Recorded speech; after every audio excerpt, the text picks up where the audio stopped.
D-Mace, Finnegan, and Donick, 102.5, 106.3 The Game.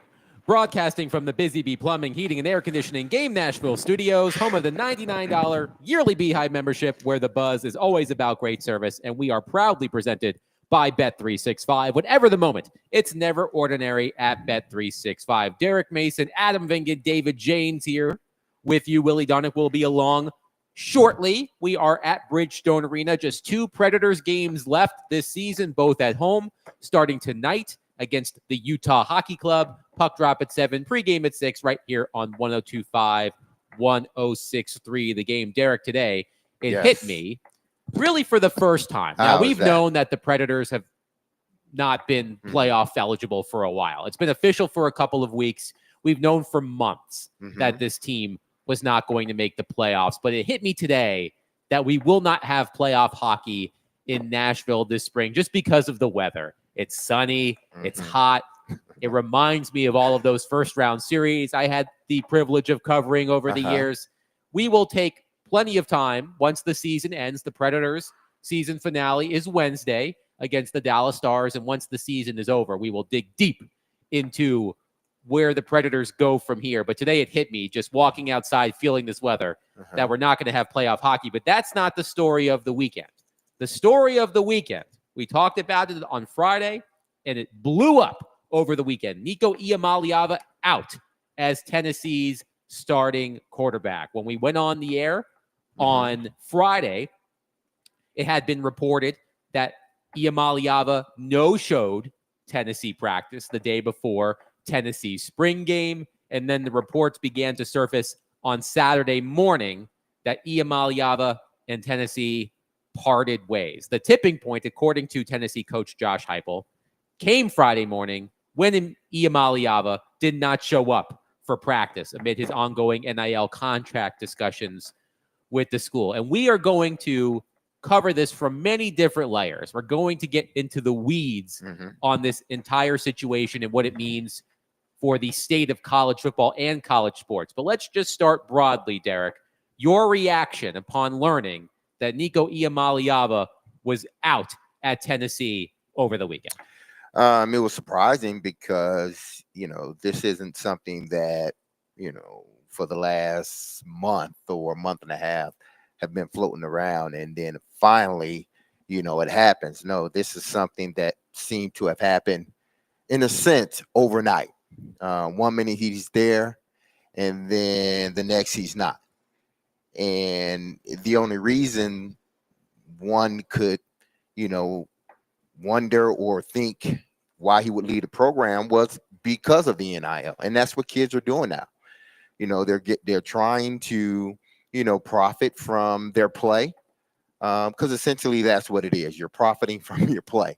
If you can't play, they ain't gonna give you no money. If you can, they're gonna give you a lot of money, depending on how good you are. So you knew it had to do something. It had to be because of that, because it seemed like he was progressing in the offense. Was he great? No.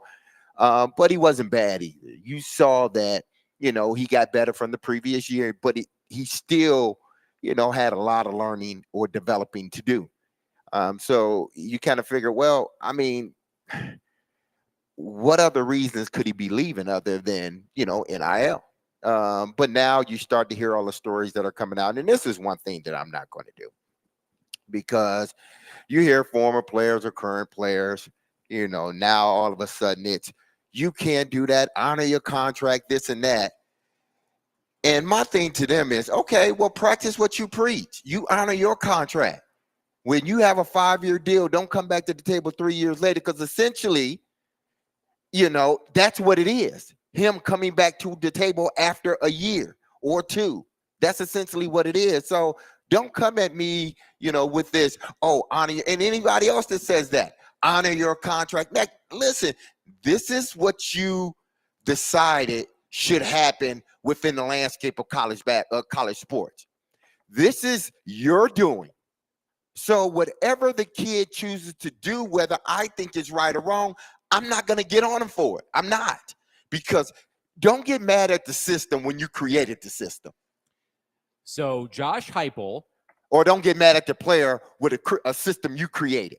Josh Heupel, after Tennessee's spring game, was, of course, asked about the program's decision to move off of Nico Iamaleava. And some of the reporting, some of it made it sound like Iamaleava was the one that took the step to break up with Tennessee. There was some reporting that suggested it was Tennessee who moved on from Iamaleava. Either way, they got divorced. Yes. And Josh Heupel, after Tennessee's spring game, discussed his thoughts on the matter. This is what Josh Heupel said. And then today's landscape of college football is different than what it has been. It's unfortunate, just the situation and where we're at with Nico. I want to thank him for everything that he's done since he's gotten here. That's as a recruit to who he was as a player. And how he competed inside of the building. And so a great appreciation for that side of it. Obviously, we're moving forward as a program without him. I said it to the guys today. There's no one that's bigger than the Power T, and that includes me. And they hear me say that a lot inside of that team room. This program has been around for a long time, with a lot of great coaches, a lot of great players that came before that laid the cornerstone pieces, the legacy, the tradition that is Tennessee football. It's going to be around a long time after I'm done and after they're gone. And that's what's, special about being here. That was Josh Heupel after Tennessee's spring game. So let's look at it from a player's perspective, Derek. Let's say you're a member of the Tennessee Volunteers football team. And you come to find out that your starting quarterback no shows practice.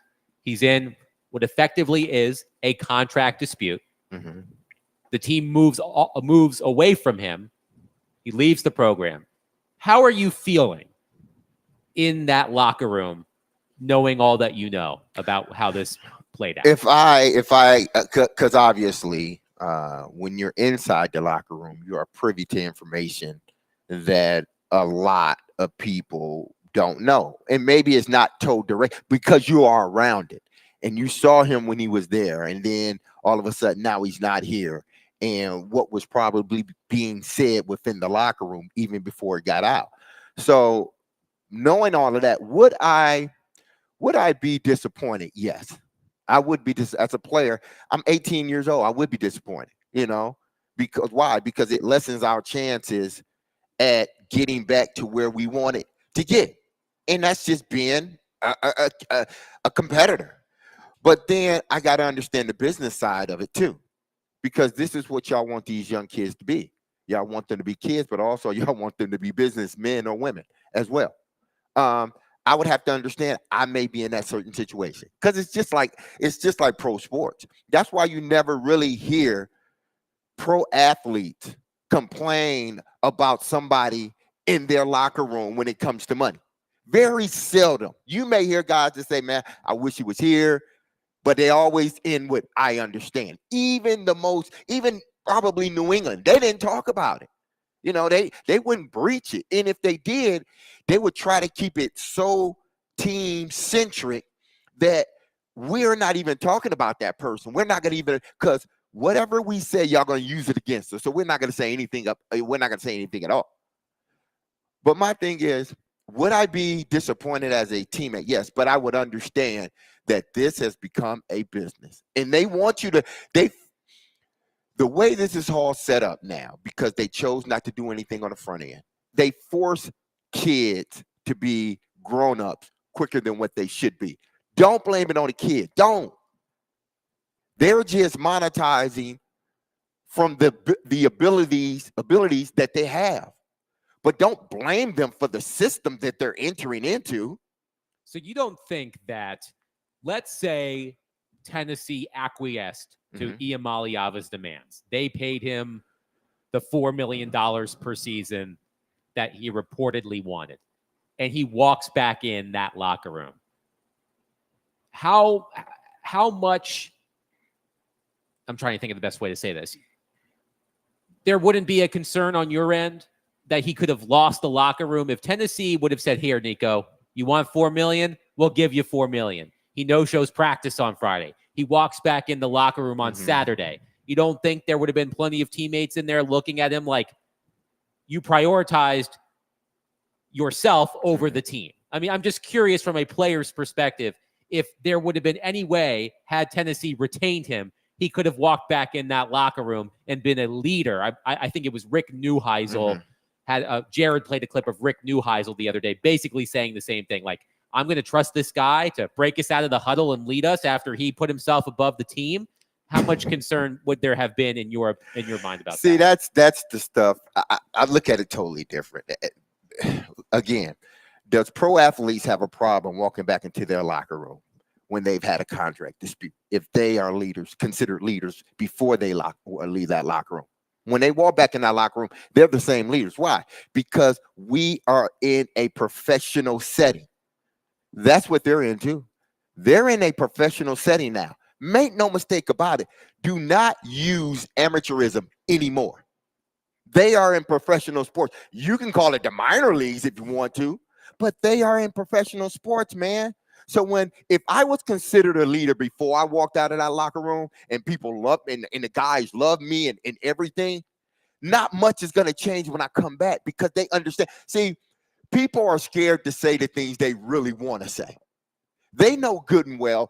Neuhauser's been in locker rooms. I've been in locker rooms. We all have that talk about it, ex-players. And we understand that if you were thought of as a leader when you're in that locker room, when you leave because of contract dispute and come back, you still that same leader because you're trying to take care of yourself. Again, I probably wouldn't have done it this way. I'm not saying that I would have. I wouldn't. I'm not in this day and age. Maybe I wouldn't have done it this way. But again, I am not going to get on the player because this is a system that y'all created. So why are we so quick? He's just trying to monetize. Like, listen, now what I did say on my text was to you guys yesterday, I said, you know what? Right move, wrong person. None of these guys or girls that are talking about this saying, Nico, he should, if this was Travis Hunter, if this was Cam Ward, if this was Joe Burrow, had he stayed, if NIL was in, had he stayed the next following season, if this was Lamar Jackson, had NIL been around and he had stayed another, which he did stay after his, but that year he stayed. How much money you think he could have negotiated after after the initial deal he had? And what would every university have done? Tell me. They would have paid him. Absolutely. Absolutely. So y'all can't sit here and say, oh, no, they wouldn't have paid Travis Hunter. That's the Heisman Trophy winner. Oh, they wouldn't have played Joe Burrow after the season he had, that one season he had. Oh, yeah, they would have paid him. So, again, it's the right move because this is a professional sports.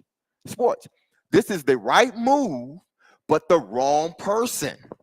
That can happen.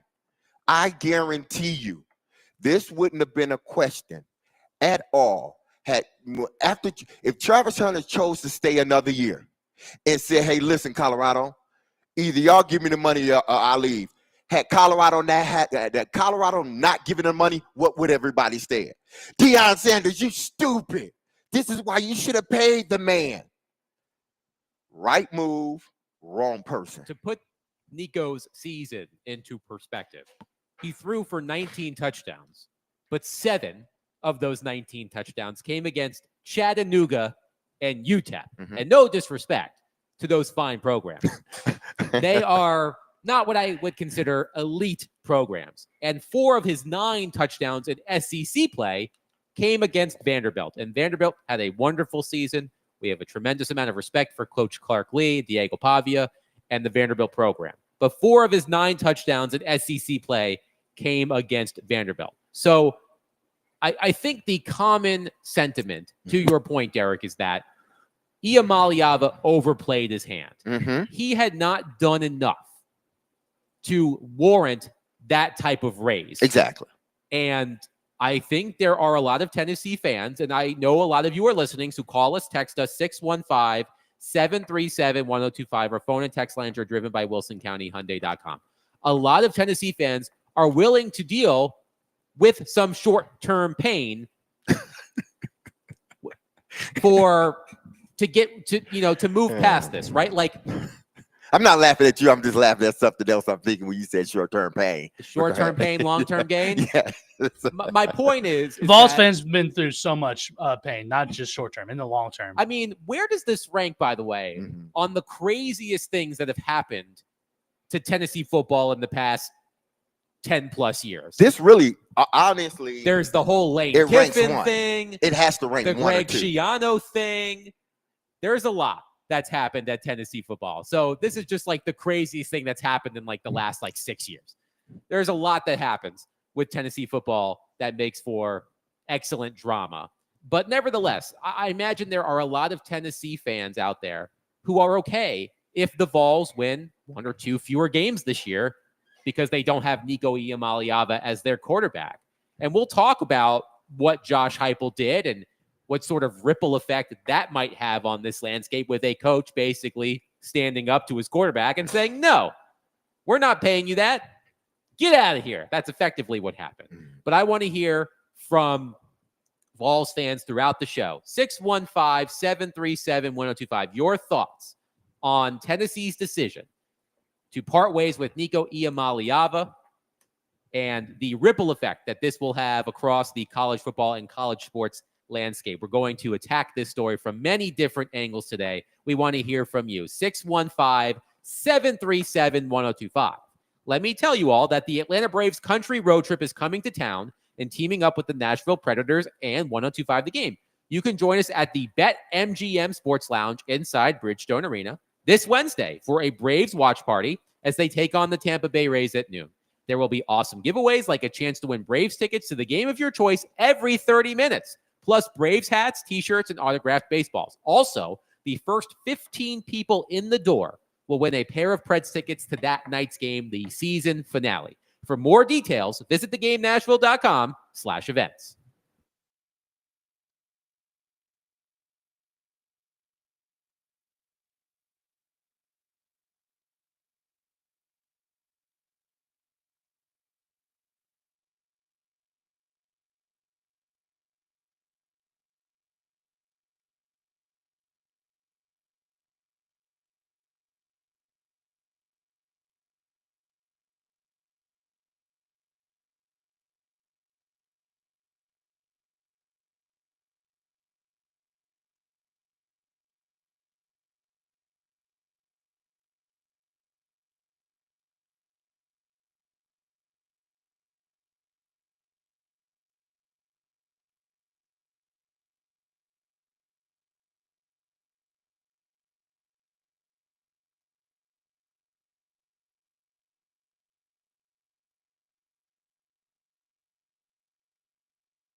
The floor is yours. What's your initial reaction to Tennessee's decision to essentially let Nico go? I think the fans that I talked to yesterday afternoon, Shay, agree with this. It is the right call. And it's the right call because they've already been held hostage to a degree by Nico and his people. They went to bat for him about a year ago. They fought the NCAA, who wanted to rule him ineligible because of the recruiting. And they stood by and they kept his eligibility. They gave him a chance. And by the way, he helped to reward them by helping Tennessee get to the playoffs last year. But the bigger story here is beyond Nico. This is an inflection point in the history of college football. This is the first time in this NIL era that we have had a literal holdout. Happens every day in the NFL. It's never happened in college football. He was expected to make about $2.5 million. And while people are seeing their 401s crash right now, he wanted more than that, reportedly as much as $4 million. And Tennessee finally said, you know what, we're done. What's interesting is he's not that great. I talked to various sources around the SEC yesterday, and I said, tell me where he ranks out of the 16 quarterbacks in the SEC. They said somewhere between 6 and 8. Tennessee saw the same thing, and that's why he is no longer on the Tennessee roster this morning. That was Paul Feinbaum on ESPN after the news broke that Nico Iamaleava and Tennessee are no longer together. Okay, listen, and Paul knows a lot of sports, and Paul's in the know with just about everybody. But don't do this. Don't equate the market. Okay, if you want to equate the market with people losing their 401ks, then I get it. Hell, I got a 401k that I'm losing money with.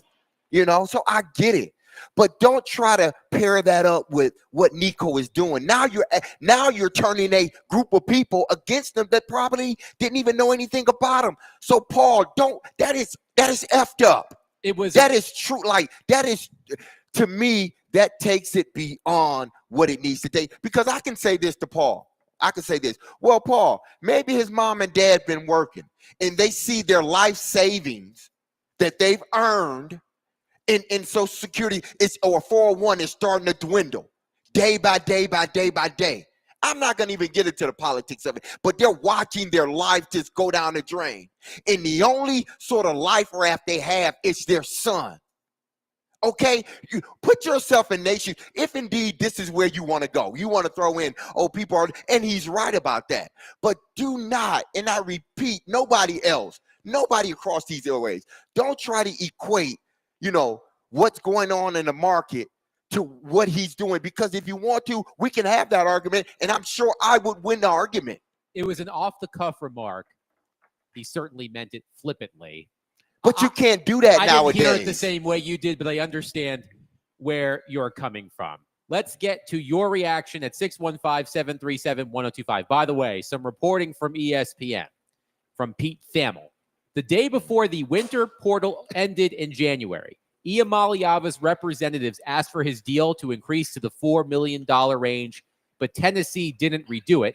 Iamaleava was making $2.4 million on a contract that was reported to be $8 million when he signed it, but he started receiving payments when he was still in high school, and the total value of the contract would have been closer to $10 million over the life of the deal, sources told ESPN. So some additional reporting from Pete Thamel at ESPN. But let's get to your reaction at 615-737-1025.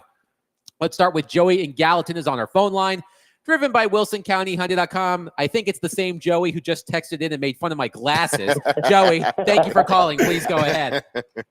Hey, Adam, it's all love, buddy. I couldn't help it. I walked past the TV and I was like, whoa, is that? Hey, man, we can't all be blessed with 20/20 vision.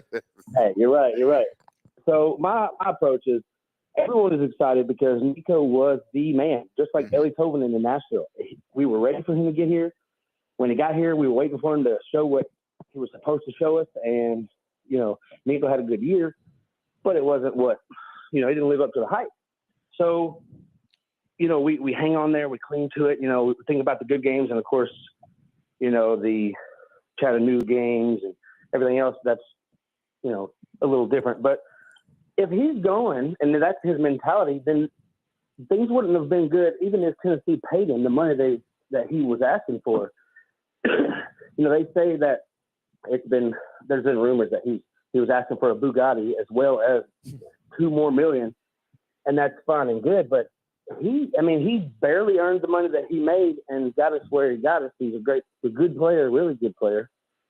But I don't understand how you can allow your family to push you out of a situation that may not happen again. He may not even find his way back into a situation like that. But it just hurts, with the Lane Kiffin leaving us in the middle of the night, stuff like that. As a Tennessee Vols fan, it's hard to get up and get excited about stuff when every single time you do it, something comes back and bites you in the butt. But I appreciate you guys, and I'll hang up and listen. Thanks for the call, Joey. I will say this, and Joey has every right to be disappointed, because it's like, man, yeah, you didn't do great last year, but there's some development and all this hype with you coming in. So I understand. Again, I can empathize with the fan base for saying I'm disappointed. Dang it, he should have stayed. But you also got to understand that. Listen, when he says, I don't know how he let his family be an influence. Okay. Tell me, when you were 18, 19-year-olds, who were your influences? If you had, your parents in the home, who were your main influence? When my mom and dad was in the house, they were my main influence. So just about anything, if we had to discuss something, I would lean more on my parents than anybody, because they know me, they raised me. So when he says that, no, because just about any 18-year-old kid, boy or girl, they would lean on their parents. Now, what you hope happens that, okay, if I lean on my parents are leaning on the financial people, the agencies. So if you want to say that, blame it on the agencies, because the agencies, if they were truly doing their job, they would say, and I'm not saying they did it or not, let's just say hypothetical. If they were really doing their job, they would have told him, they would have looked at the landscape and say, Nico, it's not the right time yet. Let's get another season in. And maybe, you'll be ready to go off to the NFL, but it's not now. Not right now. Let's not do it now. Okay, instead of them saying that, they probably pushed it even more. Like, yeah, we can go I've already talked to some people. We can go get money on air. They're telling the parents. And what are the parents doing?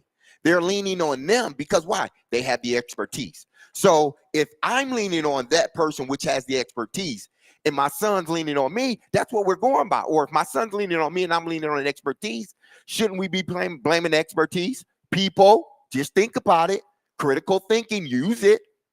Well, okay, that's why I said you can't be upset at the young man or woman, because this is a system that has been created. Well, if I recall correctly, his dad plays a large part in the situation. And he should. And there's That's his parent. there's also a family friend, I Mhm. believe, who sort of works as an advisor. If I'm getting these details wrong, you can let me know. But one thing you learned as a professional athlete, you probably need a real agent. Yes. You need a real agent. Neither of those people, Nico's dad and this family friend, they're not certified agents, Not that as I know far of. as I know. Not that I know of. He needs a real agent. And that's what's probably going to come out of this.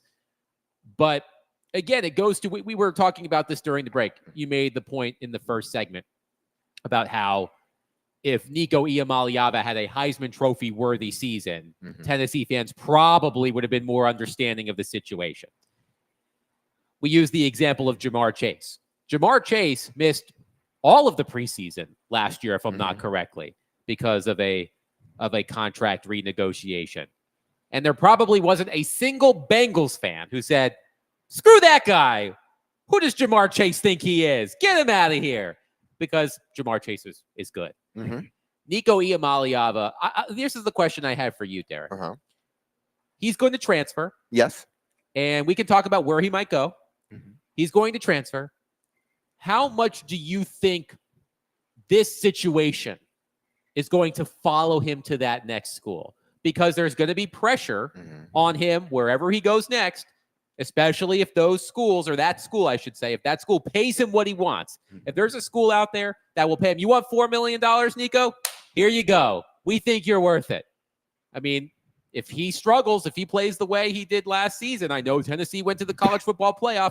A lot of Vols fans would tell you that he wasn't driving that bus the way the defense was, for example. I'm just wondering how much this story is going to follow him the rest of his career and how it's going to color the way people view him at his new school and beyond. It's two things, because how is he going to be viewed in two different arenas? That's what we're talking about here, because it's not, it's not necessarily one in particular. It's two arenas. Okay. The first arena is the coaches and these universities and these ADs. If because they're going to know more information than what everybody else knows. So if the truth isn't what it's being thrown out there, and it's somewhere more in the middle, or if it's more so toward Nico, then they're going to open their arms like, hey, come on in, because we know the truth. But is the fan base going to find out what the truth really is? Because there are always going to be this, well, no, well, yes. Well, so on the outside, it may hurt him, but it only hurts him when whatever university he goes to, it's not going to hurt him. It's not. I'm talking about the fan base. So if he transfers to, let's say, Michigan State, the fan base gonna love him. UT may hate him. If he transfer to Indiana, Illinois, Ohio State, they're gonna love him. Y'all may hate him, and y'all have every right to not hate him, but y'all had every right to not like his decision. But you know who's gonna love his decision? The university that they're at. And you know who matters?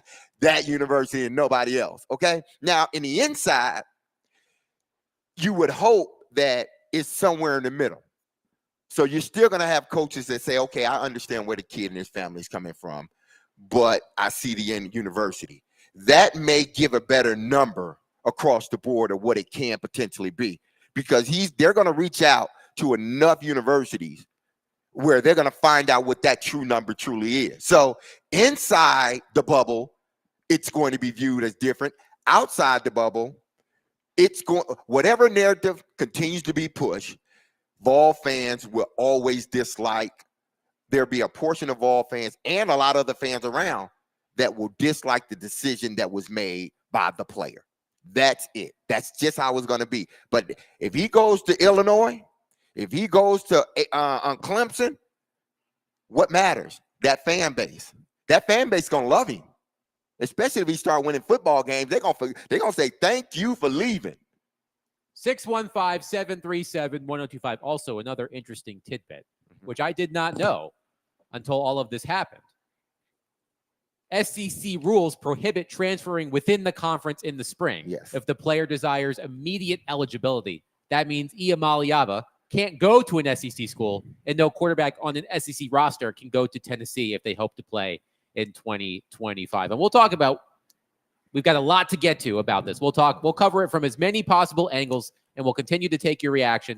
615-737-1025. Speaking of that phone number, you can win an exclusive Keith Urban experience by texting in Keith, Keith, to 615-737-1025 and receive a link to sign up for a chance to win all-inclusive tickets to the Eurostone Club at Bridgestone Arena to see Keith Urban, also a chance to win $1,000 cash.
Well, I think we're in this period of adjustment, right? I mean, I think we've got a settlement that is in the throes of being decided. The House settlement is coming close. That will bring us most likely some form of revenue sharing. I think there's changes coming in NIL.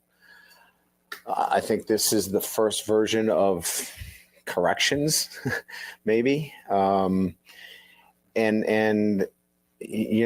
think that we're going to see a lot of this. This was a new world, and I think we're going to navigate it the best that we can. But I think that there's going to be other situations that come, and we're just going to have to, do the best we can. I think there's going to be better information out there that will allow people to look at comps for positions and say, that makes sense, that doesn't make sense. And it'll allow us to navigate this a lot more reasonably moving forward, for good or bad.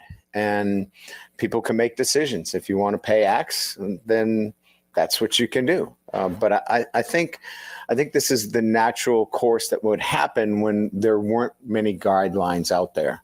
And moving forward, I think with the House settlement and, with a, potentially a clearinghouse for NIL, I think we'll see, a better place as we continue to move forward. That was LSU head football coach Brian Kelly after LSU's spring game, addressing the Nico Iamaleava situation at Tennessee. We welcome Willie Donick to the program. Yes. Willie Donick, Derek Mason, Adam Vingan here with you. We'll continue to take your reaction to Tennessee and Nico Iamaleava parting ways. Before we get to that, let's just get Willie's reaction. We're starting broad, Willie, and we're going to keep getting more and more into the weeds. But your initial reaction when you learned over the weekend that Iamaleava and Tennessee were splitting up? I think it's definitely shocking.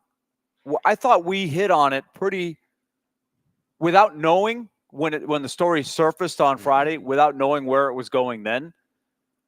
I think we did a pretty good job of looking at the dynamics. And I think what you have is you have a system that's the wild, wild west, where there don't seem to be any rules that keep you from doing something, right? If you want to do something, you can do it, whatever that is. And I think what happened is you have a guy who signed a commitment in some form that is not really binding, but I think it comes down to ethics. I think Tennessee was, in principle, saying you made an agreement. We made an agreement for you to play at X amount of dollars for this coming year, and that's what we're going to hold you to. And Nico saw a system. He has people representing him that's saying this is not binding. You can do whatever you want, and you can. And they decided to go for more. I side with Tennessee, which I think the consensus of people do, and I don't blame Tennessee at all for making the decision they did. And now the question is, who is going to take the plunge with him? Because I think what Nico, if I were advising Nico, I would try to tell him, hey, look, you can do this, but just know that now all eyes are going to be on you. And when you make that money and you're supposed to be the hero for your next team, and you're joining them after spring practice, and you're supposed to magically be the guy. I can go down a list of quarterbacks that have changed addresses that were household names once upon a time, pretty good players who were supposed to be great at the next place, and they didn't do so well. Let's get to your reaction on our text line and phone line, 615-737-1025. One texter says, worst part is I just had learned how to pronounce his last name. What a waste of time. And I was thinking about that scene from Office Space. Nico, Nico, not going to play here anymore. Yeah. Like that's kind of what I thought with Nico Iamaleava. I had to practice that many times over the past few days to make sure that I got it down. One texter says, I completely understand D. Mace's position with Nico and his team making business decisions. But Paul Feinbaum made a great point about value, although I have listened to him for 30 years and understand the shock and awe of his brand. Nico is not elite. He is an above-average P4 quarterback based on the performance to date. Tennessee is making a business decision as well, and they must think his value is below the asking price. This is not a hard thing to figure out without getting emotional. Listen, Chip Kelly, I mean, that's a sensible individual. That's a sensible head coach. That was Brian Kelly. Yeah, Brian Kelly. Yes. Not, yeah. No Brian relation, Kelly, I don't yeah, believe, no- right? no Chip relation. Kelly, Brian Kelly? No, Not I don't related? think no so. relation at Okay. all. So Brian Kelly, that was someone just thinking about it sensible. Like, listen, we got to understand as coaches and as fans, this is where we're at. We are in a landscape that is forever changing now. Why? Because there's no guardrails on it. So it's going to change next year. There are going to be situations that come up that they hadn't presented itself in the past. This was the first time a situation like this had happened. When Nico first, before he even got in college, that was a situation that never happened. So he's sort of been spearheading it in a sense on both sides, whether it be good or bad. But when a coach says that, he's just thinking about it from a view of I'm just looking at what it is. I'm not blaming the coaches. I'm not blaming the player. I'm just saying this is where we're at in today's landscape. Contracts mean nothing. Okay. Nothing whatsoever. But I guess my question in Mhm. principle is Yeah. why? Why would the contract mean nothing? Because this is the way the NCAA set it up. I know. I So- understand that. But if you and I make an agreement, Yeah. or if you and I and Adam, we make a pact, Mhm. whether we sign something or not, that should mean something. Like here's Tennessee. Today's prices are not tomorrow's but that's wrong. prices. That's wrong. Okay. I'm not Willie. I'm But not. Derek, I'm they not paid disagreeing him with you. They paid him $2 million. Well, as he a wanted freshman. He 3. didn't play. He wanted 3, Willie. Listen, I'm not saying. But I'm they made I'm an not- agreement. You're right. When he was a You freshman. are absolutely right. And he was getting paid in high school, as I understand it. Yes. But when he was a freshman and Mhm. sitting out Yeah. and redshirting, Mhm. he played in the bowl game. Yeah. They paid him $2 million. Uh-huh. That was guaranteed. Yeah. The following year, last year, whether he played well, not well, won the starting job, he got paid. Today's prices, But that's not tomorrow's how a prices. contract works. Listen, What are we Willie, teaching people? Willie, this. Okay. It's an agreement. No, Willie. If I make an no, agreement no, with you, you're right. I'm not You're- going to change the agreement. You're right. You are absolutely. That's Darth that- Vader and listen, The Empire Strikes Back. When Willie, Lando that is- Calrissian goes, Willie, that's not part of the deal. He goes, Willie. I'm altering the deal. Willie, that's you. That's what he's Darth Vader. I know, Willie. That's you. But that's most reasonable people. No, that's you. That's me. That may be Adam. I don't know. But it's not him. It's not her. It's not them. Okay. Today's prices, and- which is the eggs, I don't know, eggs went down. Egg prices, let's say $3. Tomorrow they may be $4. I may complain about it, but this is the system that has been created. Right. But I don't. And here's the thing about Nico himself. I don't know Nico at all. Never met him. Never. That's why I'm not I've never going to been speak 100 bad feet with on him. the kid. I'm just like. That's the thing. I don't know if he understands that these are important things. He's got people telling him what to do. And what is he doing? And those are, He's leaning on those people, right? right. And So do you are those should you good blame people? him? Are those people looking out for him and thinking about these things? What I'm 'Cause he- saying is, he doesn't look good in this. you're Willie. Is okay, because no, you wait. got people in Tennessee go, why do we want this guy to be our leader if he's just going to lean and go for and break the pact?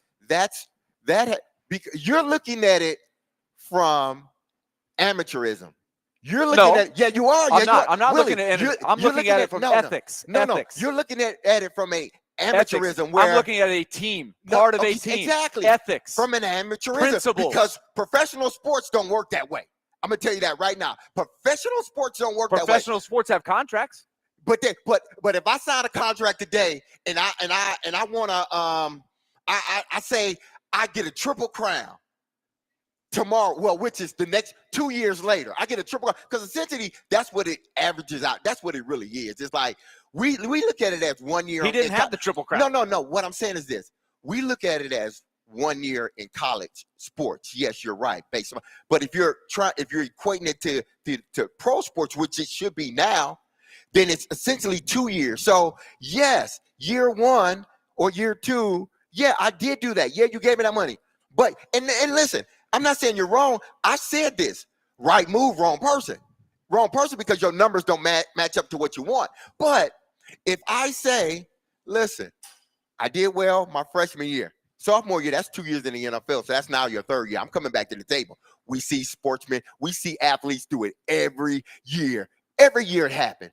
Jamar Chase, Joe Burrow. It happens to all of them. When they think that there's been guys that are paid more than them and they think they've outperformed. A.J. Brown got a contract. What happened? He got another one, an extension 2 years later. Why? Because he felt he outperformed the first contract. And what did Philadelphia do? We're gonna give it to you, AJ. Because why? You are a beast. And we don't want to lose you. Essentially, again, I'm not disagreeing with you, Willie. That's the other side. But to me, it's the wrong person making the right move at the right time. If this is Travis Henry, if he chose to say Travis Hunter, if he chose to say another season, like next season, his senior year, and he went to Colorado and said, y'all were giving me 4, I want 8. I just won the Heisman. I want 8. No, matter of fact, I want 6 because just too many. I want 6. And Deion in Colorado chose not to give it to him. Y'all would be up in arms. Why? How you can't play? Deion, you make it. Not you, Willie, but I'm just saying in general. As a whole. No, you got to pay him, Deion. You're stupid. Look at another move Deion made that's bad. You'd be on Travis's side. Why? Because Travis performed. Right move, wrong person, right time. That's the way I look at it. To your corners, gentlemen. 615-737-1025. Although during that back and forth there, I was just thinking in my head, schoolyard bash, schoolyard bash, schoolyard bash. And we will continue the schoolyard bash coming up next. 615-737-1025. I'll let you know who the texters think won that little argument.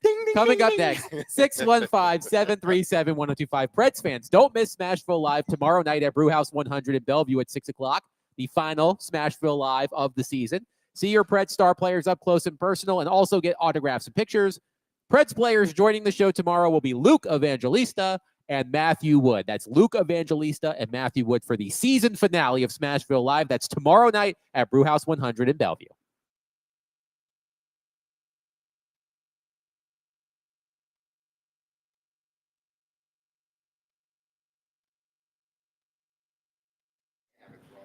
All right, let's talk Loan Pronto. Loan Pronto is making moves fast with people to get them cash out of their home's equity.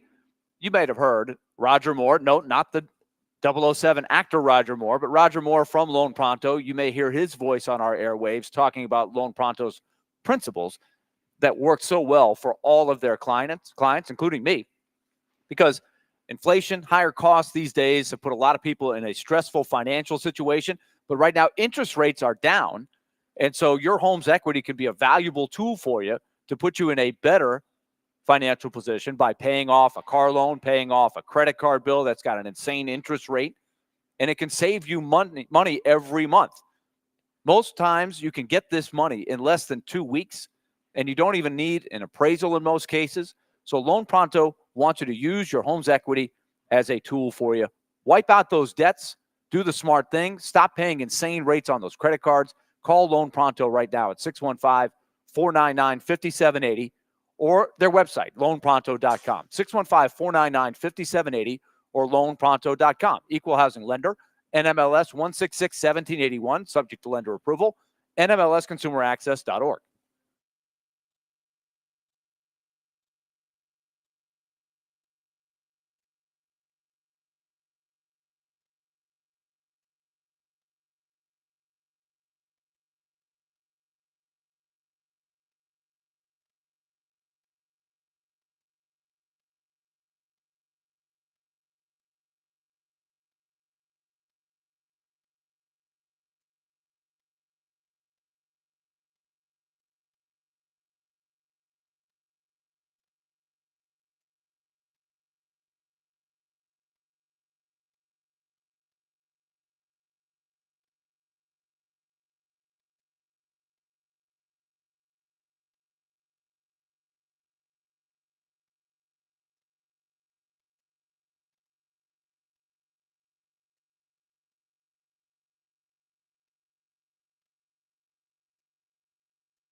Mace Finnegan and Donick, 102.5, 106.3 The Game.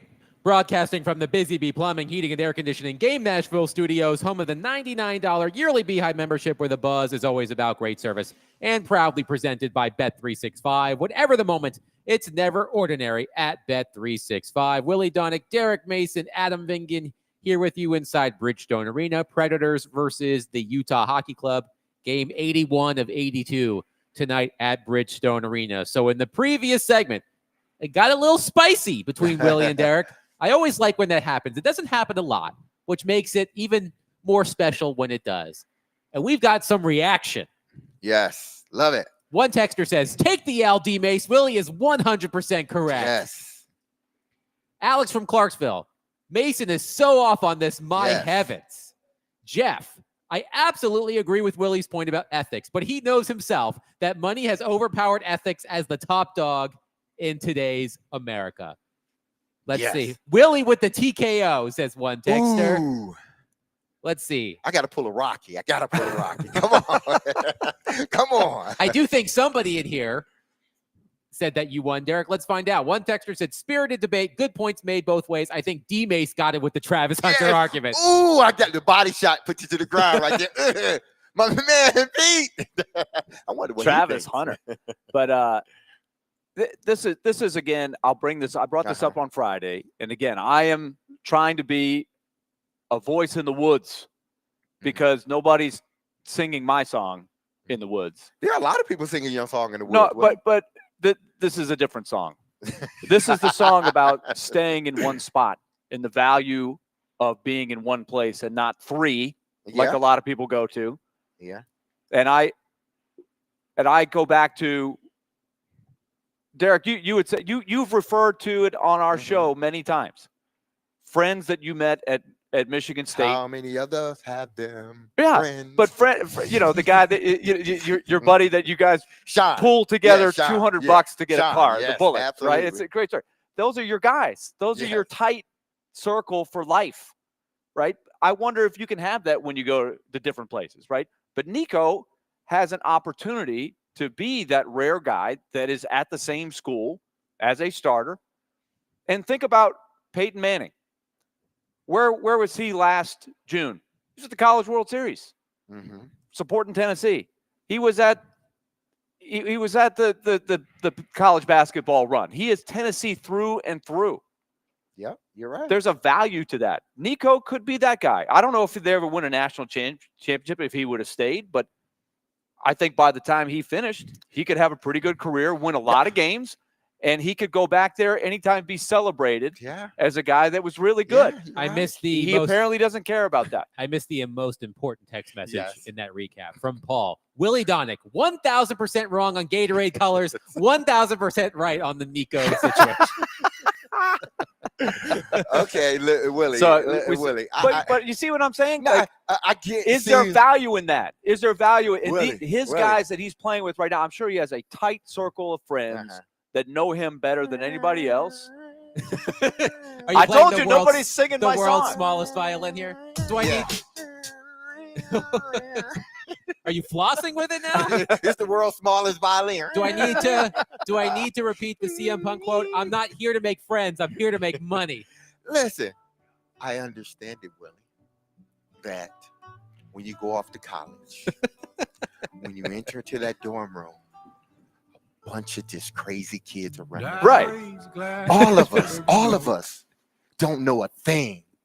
None of us know each other from a can of Vicks, but we're all in the same place. Right. And we bump into that one guy or girl, and we spark up a conversation, or buddies, guys. We bump into a group of guys. We spark up a conversation, and we like some of the same things. Years pass, the ups and the downs, and that senior year comes, and we throw our hat up in the air, and we walk out. Yes, and then you're somebody singing gets my married. song, D-Mace. Somebody gets married, and I call up my friend. Hey, John, guess what? I'm marrying Susan. Oh my gosh! What are you? Bachelor party. Party. I'm there. Let's go. Will you be my groomsman? Yeah, I'm there, man. After Derek, you're marrying her. Yes. Sean, you're there. Yes. Let's do it. We all want that, Willie. We all. Yes. Pete wants it too. And Adam Nico could wants have had it. Adam could have. Nico could have had it. Right. Turn off the music now. Reality is that ain't the case no more, Willie. And you know it. But I it know could it. have been for Adam him. know it. Pete know it. The world knows it. We are not living in those days anymore, I know. people. And that's the problem. I'm But not saying look, it's not a problem. If he quarterback is unique, if he Yes. were blocked by a Peyton Manning or a really good quarterback, then I understand why all these quarterbacks transfer. You only need one quarterback. Yeah. Tennessee paved the way for him, paid him big money when he was sitting on the bench. They didn't pave that way large enough. What are you talking about? Hey, he's you getting- gave him a he's- 2-lane they're not- highway. He wanted a 4-lane highway. But I think it's reasonable. Now, now put yourself in the shoes of Josh Heupel. Okay, now All right. now I got to But- turn around and now put Josh another hat Heupel. on. Now Okay, you're I'm Josh putting another Heupel. hat. Hold on. let me Josh see. Heupel is supposed to sit there to Nico's dad Okay, now or I'm Heupel. agent or both, and they're like, "Hey," because apparently Nico didn't speak to Josh Heupel at any point. But hey, coach, he needs more money. So Josh Heupel goes, "Oh, we got we." Oh, we'll- I thought you wanted me to be Josh Heupel. Right. Okay. So, coach. So let's say you did it. Let's say Okay. you reworked it. You give Nico what he wants, $4 million, whatever. Nico, you got it. Okay. You're our man. I don't want to have to go back into the portal. Mhm. We've set this around you. We got to have you. So everybody on your team, Mhm. all 100 guys, let's say there's 10 or 15 that go back to you. Mhm. Hey, coach, I saw you rework Nico's deal. Hey, I had a really good year last year. I was better than what I'm being paid. I want more. So what do you do, coach? You got 10 guys in your office now. One, I would, And they legitimately have a Okay. beef, just like Nico did. okay, you're in right. your You're mind. right. So you're what do right. you, coach? What do you do? First, I would look at it and say, man, this is about the 10th time it's happened to me. A guy transferring because he wants more money or he wants money. And he didn't, he may have told me, he may not have told me, but he left because it happened each and every time. It's like, man, I'm tired of dealing with this. Like, oh, can I retire now? Have I built up enough years to retire, please? Isn't that why Nick Saban left? Because of stuff like this? Probably. But now that I'm sitting in here, I am doing exactly what Heupel did. I'm not blaming Heupel. I'm not blaming Nico. So you like what Heupel did? Listen, there come again, right move, wrong player, right time. And I know that as a head coach. I know that as a head coach. Yeah. Nope. Sorry. I'm not gonna waste my chip on that one. I'm not gonna waste my chip on that one. Maybe the next one when he comes in and have a Heisman Trophy year and then says, man, listen, I want a couple more million. Now I get to use my chip. But if I used that on Nico, then you're right, 15 other players. But if I use it on my Heisman Trophy candidate or Heisman Trophy winning quarterback, can't nobody else come and say, because what I'm gonna do is say this. Have you won a Heisman, man? Yeah. He chose to stay. That's the world we're in. And I think everybody needs to, I don't blame Heupel. I don't. Like, he made the right decision because it wasn't the right person. So he made the right decision. People, just understand it from that standpoint. Even if you're a business owner and you got a CEO that's on his or her job, like they are the best. If they come to you and say, hey, I need a raise, what you gonna do? Oh, no, you go, no, you're not. Okay, how much? Let's negotiate this thing. All right, we'll give you this. But if somebody else walks in and hadn't been doing a good job or an okay job, I'm gonna look at you like, seriously? No, I'm not giving. You hadn't performed well. Now, if you want to go over there, go. Because I can find somebody to do that job that you are doing. People, look at it from that standpoint. That's all I'm doing. I'm not saying that Heupel's wrong for what he's doing. I'm not saying that Nico's wrong for what he's doing. They are making decisions based on the landscape that the NCAA has put forth to them. They're just working within the parameters, which there aren't any. The Athletic had a story about Nico Iamaleava's market value. What could it be in the transfer portal? And there were some interesting comments here. One Power 4 director of player personnel told The Athletic, quote, if you are a quarterback away from being a playoff team, I totally understand getting in the $2 million range. I think he'll get in the $3 million range. But anything more is hard, especially with how nobody knows what's going on exactly with revenue sharing and how collectives are going to work moving forward. One Power 4 personnel director said, quote, I'd pay him $500,000 with big incentives. He'll get more than he deserves. Another power forward GM said Friday he thought Iamaleava was worth, quote, right around what Tennessee's paying him, possibly even less, maybe $1.5 million to $2 million. Nico isn't just amazing, or just isn't amazing. There's a bunch of quarterbacks that are better than Nico. So what are they telling us?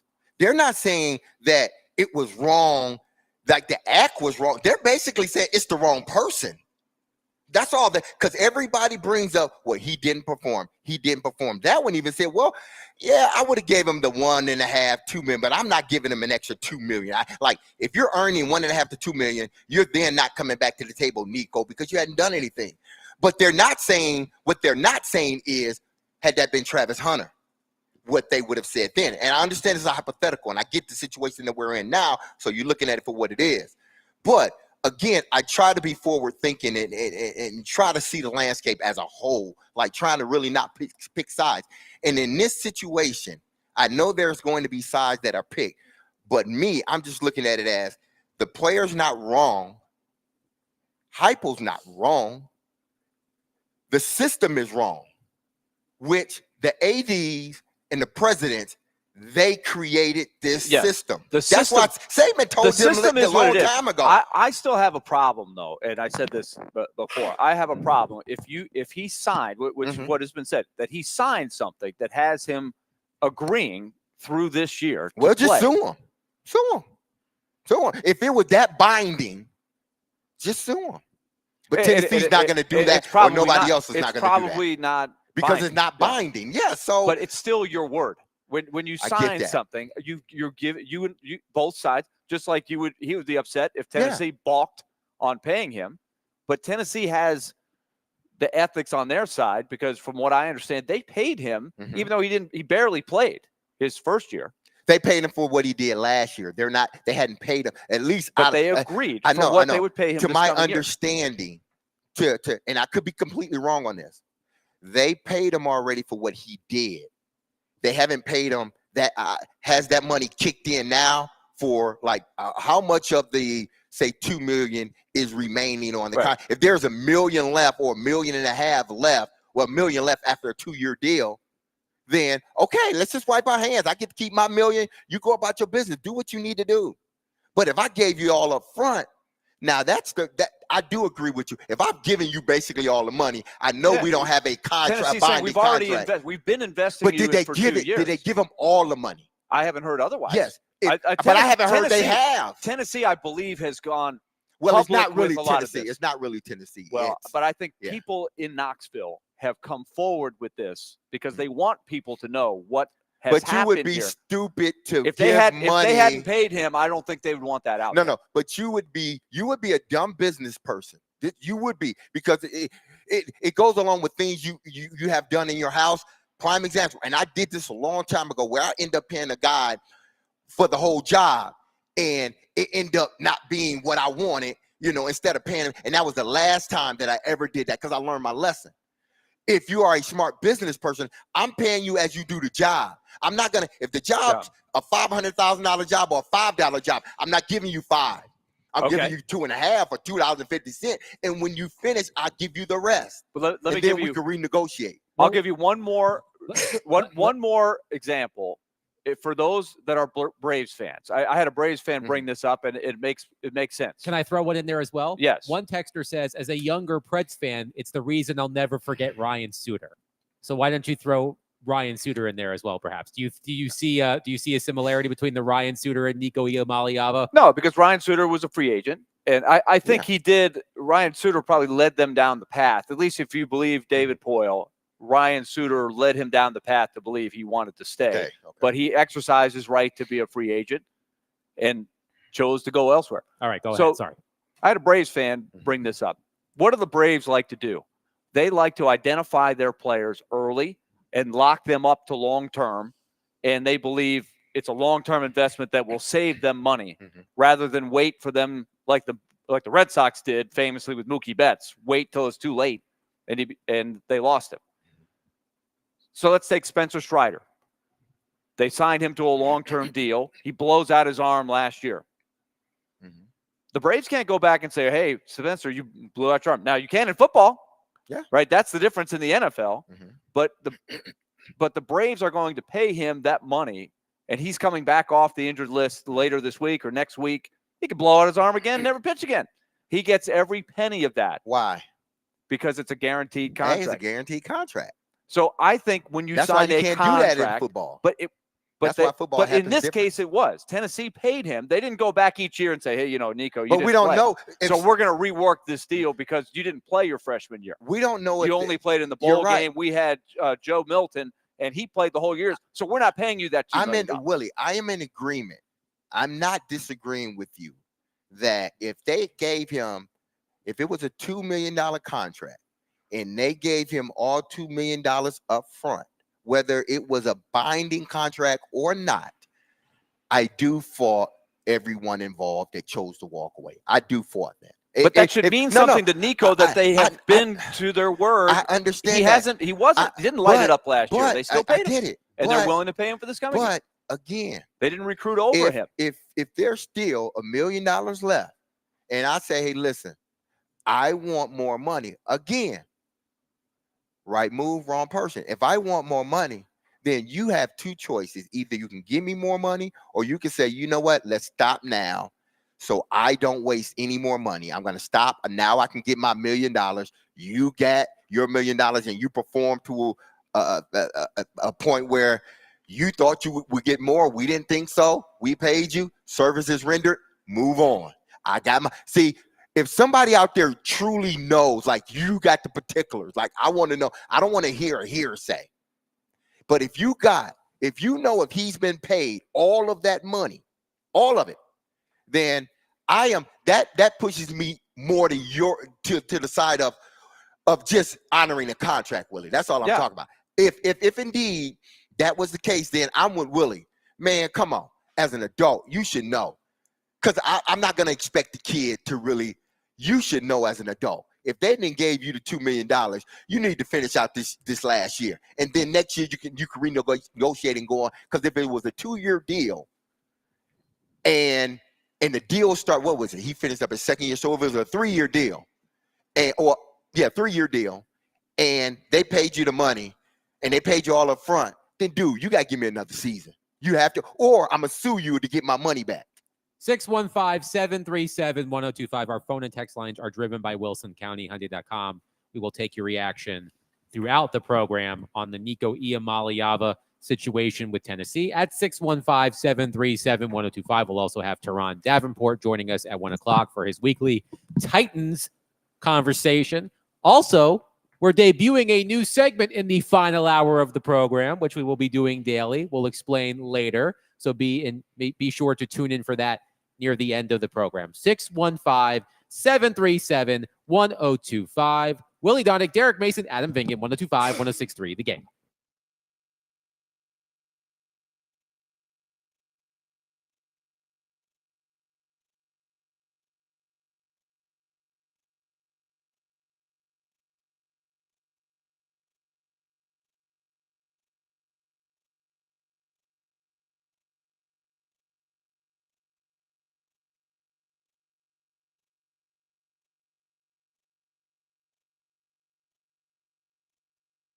Happy Monday, everyone. This is Derek Mason, and you heard me tell you about my good friends over, Dr. Jeffrey Lodge and his staff over at Cool Springs MD for some time. If you set out to lose weight, chances are it's not your first time setting a goal or a resolution to shed some extra pounds, only to face disappointment. But I got some solutions, because at Cool Springs MD, Dr. Lodge and his team understands the frustration of this cycle, and that is why they offer a different approach to weight loss. Their comprehensive weight loss program is led by Dr. Jeffrey Lodge and addresses the root cause of weight gain with tailored nutrition, exercise, blood test supplements, and more. They will customize a program specific to you and you only. So connect with Dr. Lodge at CoolSpringsMD.com today to schedule your appointment for a personalized weight loss plan just for you. That's Cool Springs MD, where your weight loss journey becomes a success story.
D-Mace, Fingan, and Donick, 102.5, 106.3 The Game. Willie Donick, Derek Mason, Adam Vingan here with you live at Bridgestone Arena. 2 more Predators games, both at home this season. Game 81 tonight against the Utah Hockey Club. Puck drop at 7, pregame at 6 right here on 102.5, 106.3 The Game. Before we get to a question that I found interesting in an article written by Chris Vanini over at The Athletic, let's go to our phone line driven by WilsonCountyHyundai.com. Brad, let's go to Brad. Brad, thank you for calling. Please go ahead. Hey, guys. Thanks for taking my call. Yeah, I think this says a lot about Tennessee's opinion of Nico, too. I never had a lot of confidence in last year. He ran up the numbers on mediocre teams or bad teams. But the big games, he really didn't show up for. And I think it says a lot about Tennessee. I mean, this is Peyton Manning in his junior year of Tennessee. He'd have gotten paid back in November. And I don't think I personally don't think he's that good. He's been a letdown for them. And I think coupled with his family, it sounds like his father and some other things, reading some stuff now about him not showing up for autographs and being kind of a pain to deal with. I think this says a lot about UT's opinion of him.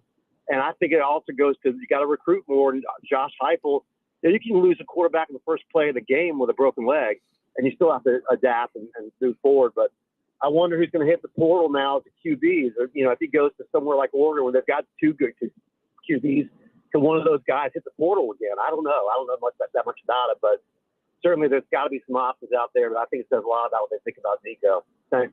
Thanks for the call, Brad. Let's go to Chol on our phone line, driven by WilsonCountyHyundai.com. Chol, thank you for calling. Please go ahead. Thank you. They say in the Bible, money is the root of all evil. I think Tennessee did a good thing. He is not the superstar on the team that need more money. And if he got $2.4 million and he need more, what about the star players or recruits that's gonna just show up when they say, hey, this is my second year, I'm gonna need more? That's a problem. Maybe that's why, Nick Saban-South didn't want to negotiate with a student or have a professional player. And I think they did a good thing to let him walk because that's going to be a problem. Willie D, I started watching baseball too, college baseball. Now I'm going to be listening in if you have something to say about baseball. Because I'm losing every other sport. I don't watch hockey anymore or NBA, so I'm looking for something interesting. I started watching college, basketball. I watched it yesterday and it was interesting. All right. Thank you, Joe. There you Appreciate go, it. Joe. So he's picked up baseball, huh? College baseball is just heating up. They're just heating up, getting into the good stuff. But he made a good point, and I think this is your point, D-Mace, is Tennessee would have been in a tougher position. Mm-hmm.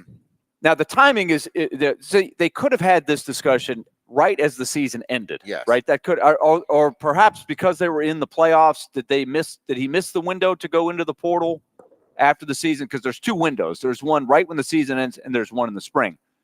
So when it happens in the spring, you put everybody in a tough spot. But he does make a good point, Joel does.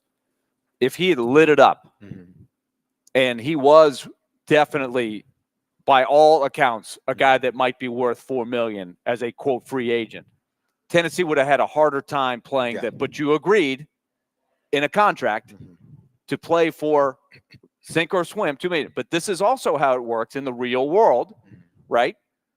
Ronald Acuna, when he signed that, Ronald Acuna is a great example of how a guy's stock can go up and down. Ronald Acuna signed a long-term 8 or 9 year deal for guaranteed money, whether he did well or not. The Braves invested big in him.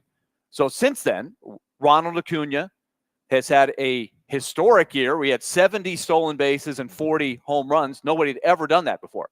But he can't go in there and say, well, I got to rework my deal now. He could have tried. They would have said no, but that's what you agreed to going in. He's also torn both ACLs since then. And the Braves can't go back and say, well, Ronald, you're not the same guy anymore. You've got 2 torn ACLs. We got to renegotiate. You can't do that. But in this system, and this is your greatest point, and I can't argue with this at all, there is no system. Yeah. So the contract, we don't know what it means. It's the Wild West. I just think ethics and principle have to come in here somewhere. And I agree with Joel and you, Derek, that if he had lit it up and they had beaten Ohio State and they had gone to the Final Four, then all of a sudden it's like, man, pay the man, right? Okay. That's what they would have had to do it, right? So they would have had to do it. It's this. And listen, I want people to understand. Heupel as a head coach, what he chose to do was the right move. What he chose to do was the right move. Okay, so because the narrative is coming out that this has all been Nico driven. Everything has been Nico. Well, what about if, which I have heard, listen, we came back, regardless of whether you felt Nico deserves it or not. Okay, that's neither here nor there, because I don't think he deserved it, but that's neither here nor there.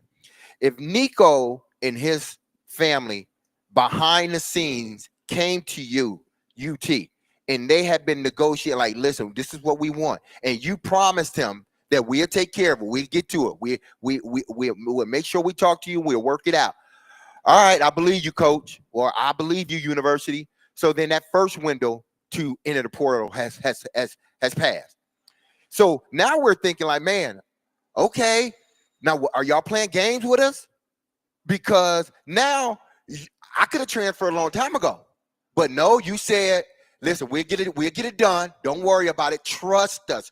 And everybody said, okay, we have no right but to, because you paid us, at the beginning. So we're going to trust you. And then to me, that's, you go past to me, that still should mean something. No. It still should mean no, something. it doesn't mean anything from this standpoint. When you go past that first point, I'm saying if this happened, because I know the narrative that is being pushed out now. I get it. And the first narrative that's pushed out is usually the narrative that people hold on to, no matter if it's proven that no. Typically, people hold on to that narrative because the second narrative that comes out and it blames more the university is going to squash that quickly. They're going to try to mush all of that. So what if his camp did come to UT early and said, let's work out a deal, and UT said, we're going to get it done, be patient with us. Okay, that first period passed. I can't transfer. Well, I can, but I gave them my word. I let them work it out because I trust them. The second one, because I think there's been like 2 other ones before this last one, and there may be more. The next one goes by, and nobody's doing it. There's not anything. So now, as a unit, we gotta make a move here. It's either poop or get off the potty. One of the two. We gotta make either you honor what you said, UT, and let us know either way. Because if you don't want to pass, then okay, fine. Either you honor that, or or my first step is to not come to practice. Then my second step, if that is not going to get your attention, is to leave the university. But now, when I leave the university, the narrative is going to be, because I didn't come out on the front end. See, this is what's good about players now in the NFL. And sometimes I agree with it, sometimes I don't. That players usually don't go through that silent period where, okay, I'm gonna believe you work something out. They usually, bam, they're putting something out cryptic through media, so you know about it.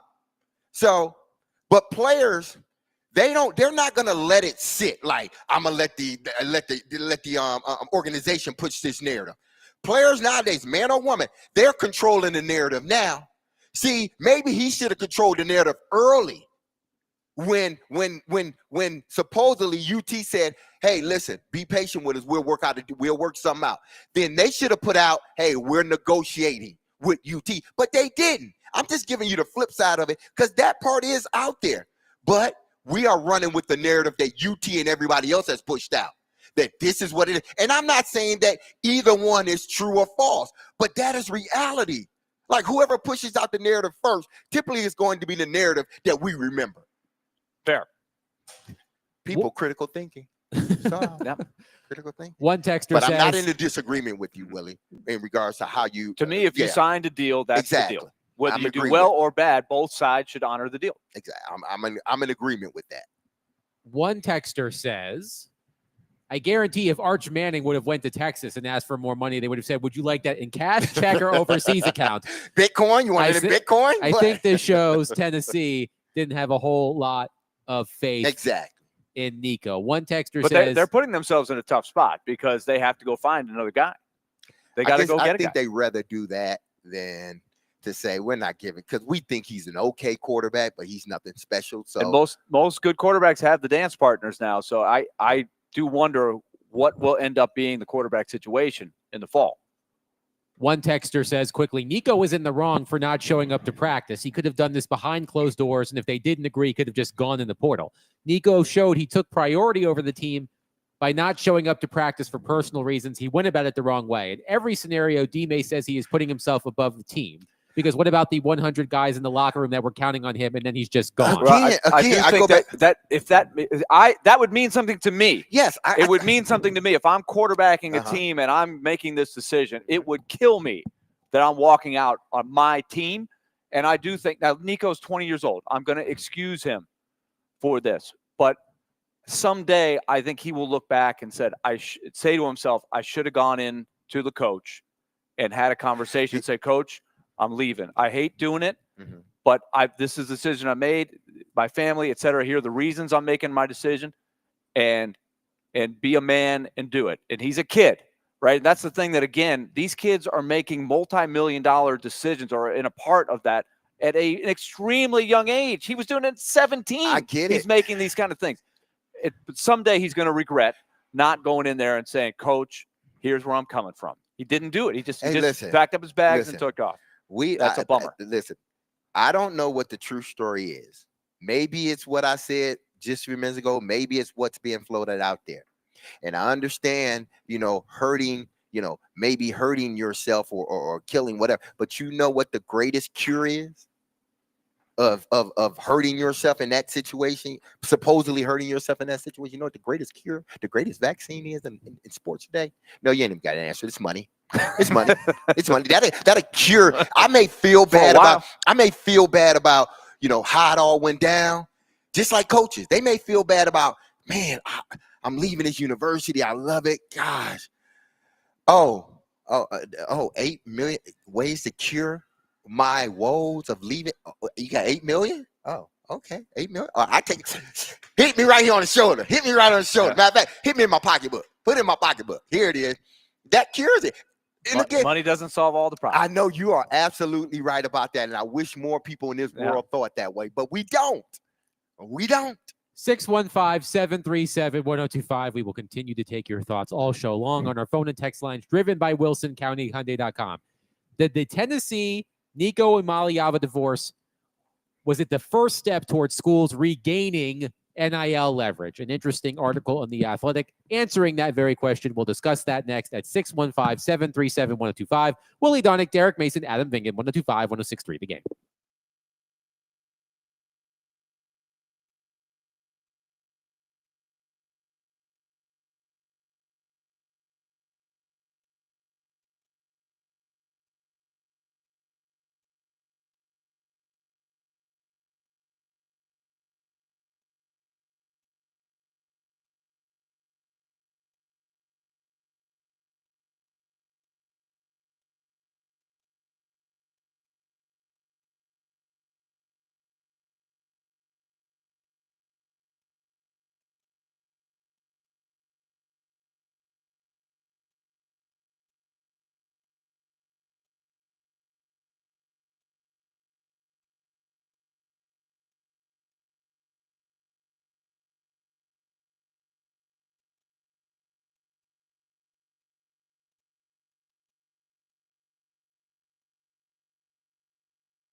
D. Mace, Fingan, and Donick, 102.5, 106.3 The Game. This week's Nashville's best deal is Chiba Hut Toasted Subs. Get half off a $50 gift card now at theGameNashville.com/deals and celebrate 420 the Chiba way Oh, on yeah. Donaldson Pike.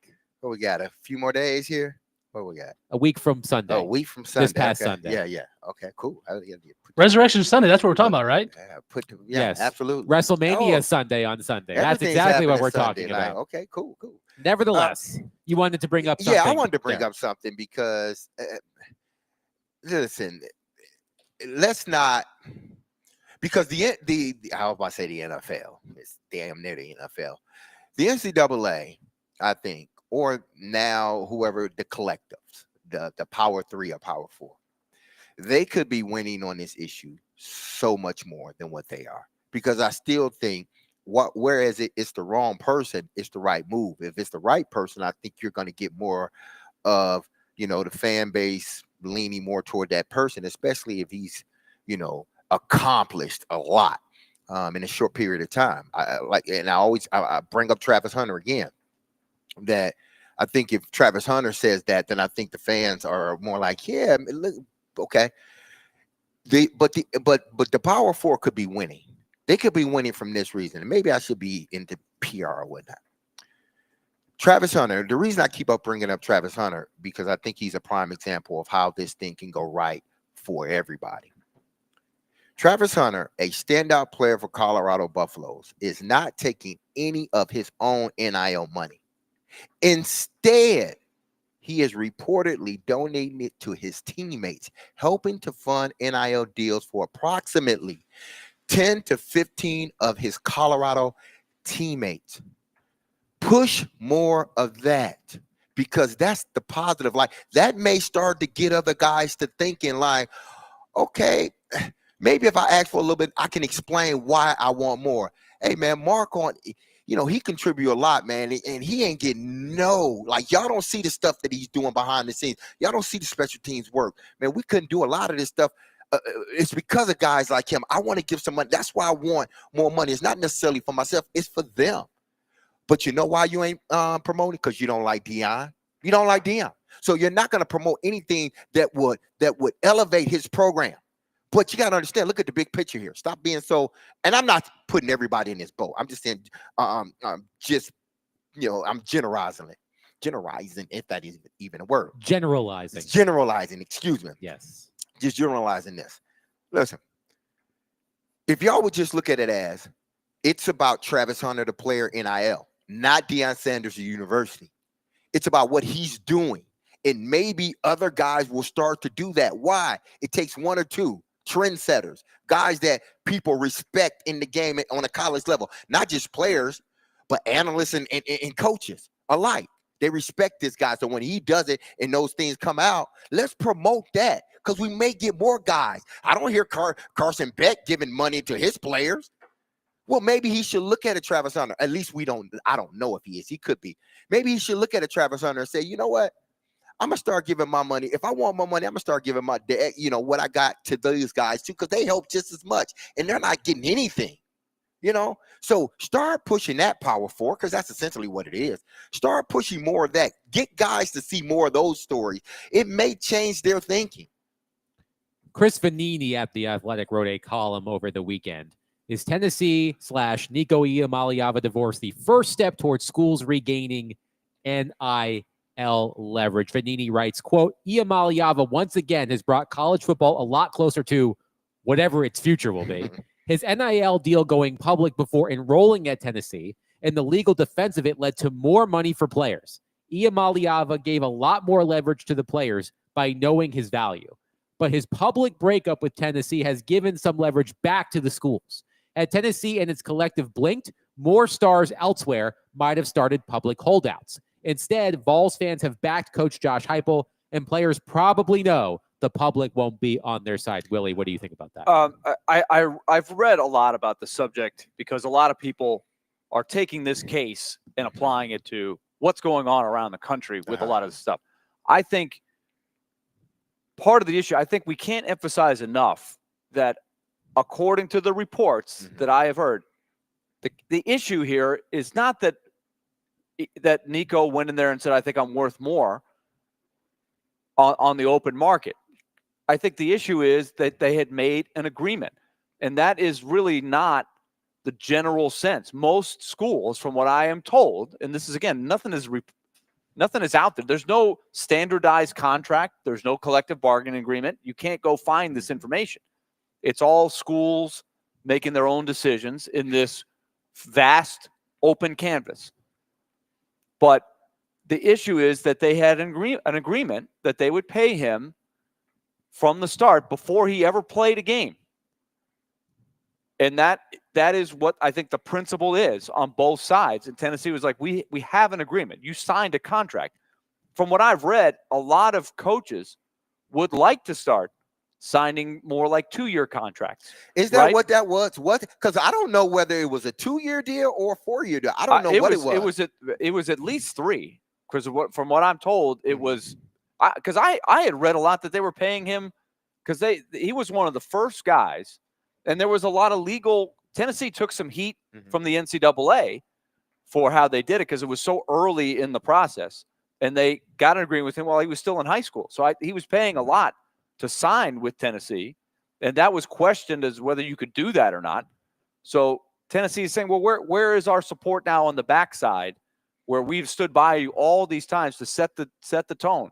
But from what I'm read, in terms of the leverage, I think for the sanity of the player and the coach, they would like to have more of a 2-year agreement so that they don't have to revisit this every year, because the player gets some security when you do that as well. By the way, Chris Vanini will join Robbie and Rexrow tomorrow morning. Robbie Stanley has informed me. So Chris Vanini, whose article we're referencing right now, will join Robbie and Rexrow tomorrow morning. Because the kid, I don't think the leverage changes, honestly. I think what will change is let's get in stone what we're agreeing to here. Because I think there's been some cases on the other end. The kid that went to Florida and was promised all this money. What the quarterback and Florida, it turned out they didn't live up to what they thought they agreed to. Was it in writing? Was it not in writing? Was it a handshake deal? So the kid that left UNLV, he was promised all this money. They didn't pay, so he bolted. Do you blame the player in that situation? Or do you blame those who promised that they were going to give them this money? Right. It comes down to what was agreed to. Well, obviously, some was agreed to. He decided to go. He had signed his letter of intent, everything, to go to Florida. And then all of a sudden, now you don't want to give him his money, but now you expect the kid to stay there? Yeah. No, if you're not giving me my money, I'm gone. So, again, I think based on what the article is saying, has it sort of changed the landscape? I think from this, I think this. If, and I mean if, these individuals are not forward thinking, they better get their ass up off the couch right now. Because typically there's a warning shot. Typically there's those ripples before the actual tsunami comes. There's those ripples that's telling you, this just don't feel right. Something is coming. So I need to get out. Something needs to change. I need to fortify something, or I need to get out. Right. It's the ripples. Iamaliava is the ripple. It's telling you. But I don't think a lot of people that if Joe just sent this, it goes back to high school, right? It was a 4-year deal with Nico. So again, it's an agreement that he signed. 4 years. To me, when did it start in high school? When he sophomore year, junior year. This article was written in May of 2022 while he was still in high school. So it's senior year in high school. Okay, senior year in high school. Redshirt, 4-year deal. Redshirt freshman year, last year, and then this coming year would be the 4th year. I would tell Joe this as I'm telling you this. It was a 4-year deal, right? Yep. And he got paid even though he didn't play. No. Hear me out first. Because when you say he got paid, I'm under the assumption, and if this is true, I lose my argument, and I'm gonna stop right now. Y'all are giving me the assumption that all of the monies have been paid. If all of the monies have been paid, then okay. If they've already, and you got another year left, and I already gave you the money, then okay. You need to honor that. But again, if that's not the case, the money's that's still left on the docket, keep it. I'm moving on unless you're willing to pay. Nico right now is the ripple. Nobody wants to believe it. Nobody wants to believe it, but he's the ripple. That's why I said right move, wrong person. You're the wrong. That's the ripple. Now you either need to do something. Y'all need to figure this thing out, because the actual tsunami may not come for another 4 years. And when it comes, everything is destroyed. Everything. Quickly, I want to read more from this article from Chris Vanini before we get to Teron Davenport. He writes, quote, NFL holdouts with star players happen all the time, and fans support the players if they're good enough. Cincinnati Bengals fans wanted the team to give star wide receiver Jamar Chase his bag, even though the NFL has a salary cap. Most college football fans don't have that cultural mindset yet. Many fans, like coaches, say they're happy players are finally getting paid. But the mood wobbles a bit when that money gets into the millions or players leave to take more money elsewhere. But the difference Because they don't believe they deserve it. But the money is not guaranteed in the NFL. If the guy gets hurt, this is usually part of the discussion there. If the money was completely guaranteed in the NFL, I think it would be different. I think you would not have as much of this going on. And that's what the issue is here. If the money was guaranteed when he signed that deal in high school, whether he played or not, Tennessee had to be prepared to pay him even if he was a bust. And I remember having this conversation. That's your fault for signing a contract, for giving him a contract like that. If he gets injured or he's a bust, we have no leeway or no navigation out of this. You're the idiot for signing that deal. You're the idiot for giving that deal. And look, I stand corrected. If they haven't paid him, that would be an issue, right? But nobody has suggested that they haven't paid him the money from the time somebody they knew. But see, herein lies the problem. Because you haven't said it, the lack of not saying it makes everybody believe that all the money has been paid. All the money has been paid. Think, people. Joe, you've been on this. You understand it way more than I. Can you find out if the money has already been paid? Because the money, that's what's being sort of not said but said, is that the money has already been paid.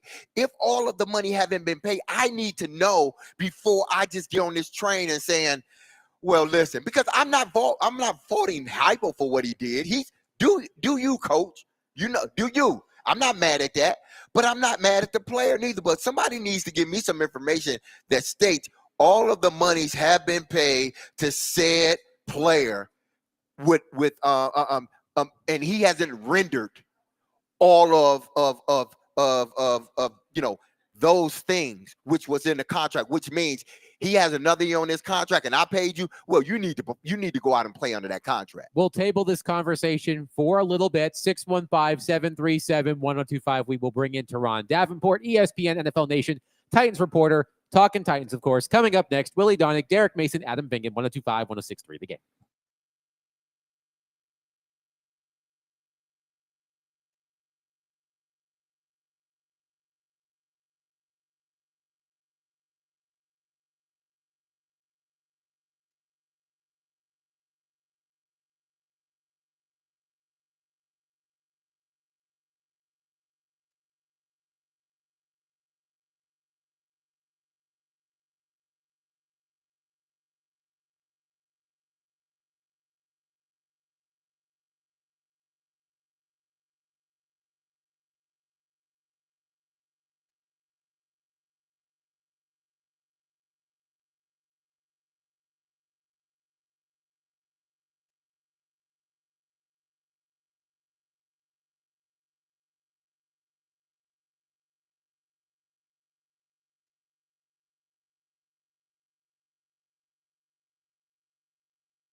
D-Mace Fingan and Donick, 102.5, 106.3 The Game. Broadcasting from the Busy Bee Plumbing, Heating, and Air Conditioning Game Nashville studios, home of the $99 yearly Beehive membership, where the buzz is always about great service and proudly presented by Bet365. Whatever the moment, it's never ordinary at Bet365. Willie Donick, Derek Mason, Adam Vingan, joined on our phone line, driven by Wilson County Hyundai.com, by ESPN NFL Nation Titans reporter Teron Davenport. Teron, we will ask you Titans questions, but as someone who is as immersed in the game of football as you are, I'm curious for your viewpoint on the Nico Amaliava Tennessee situation. What's your thought on it?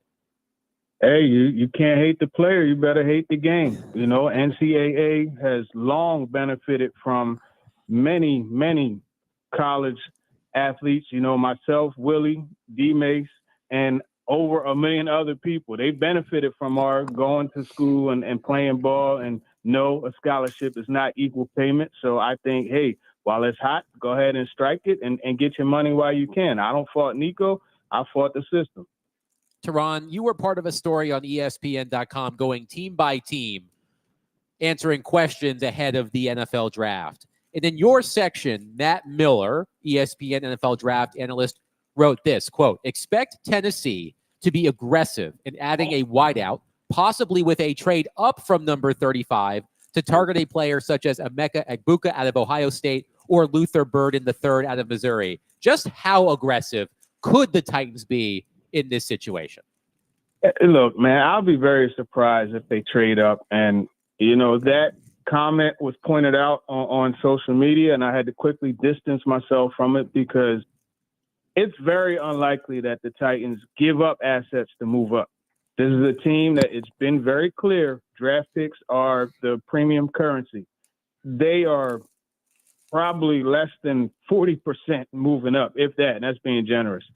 At 35, there's a receiver there. You look at Elijah Badger as a guy that they've had, Zoom with. He's a guy later, day 3, but you're looking at Luther Burden III. He'll be here this week. So that's a guy that could be there. Emeka Egbuka likely won't be. I don't see, long story short, them moving up to get a pick. Their whole method is to acquire more picks. And that's why you see guys like Kyle Williams. You see guys, like that on their radar because that's someone they could pick a little bit later. And I know we're talking about receiver, but we're talking about the 35 pick.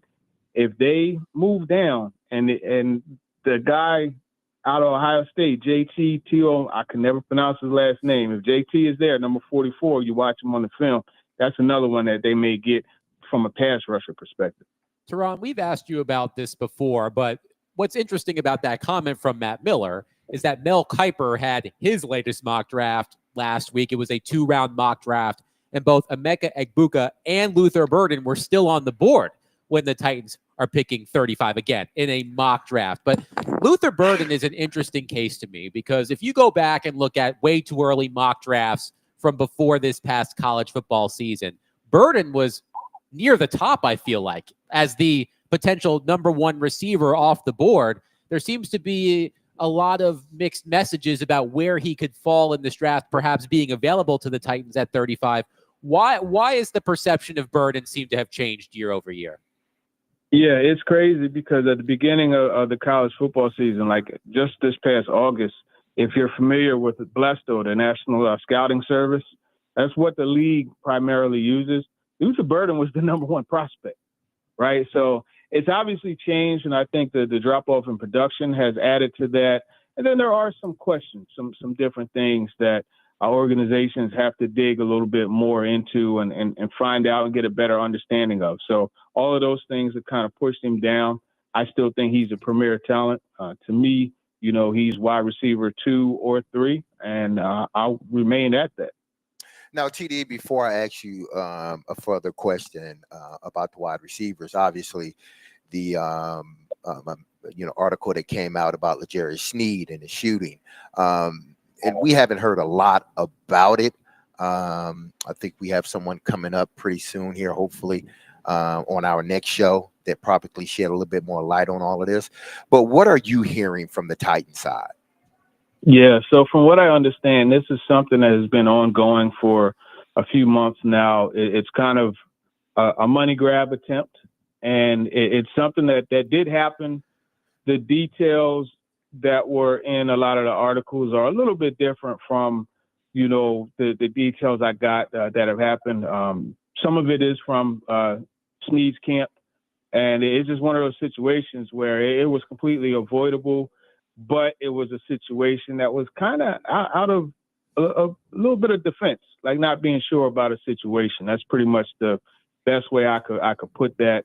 And it's unfortunate, you want to see the young man distance himself from these kinds of things, but unfortunately, these things come about. But from what I understand, it is primarily a money grab.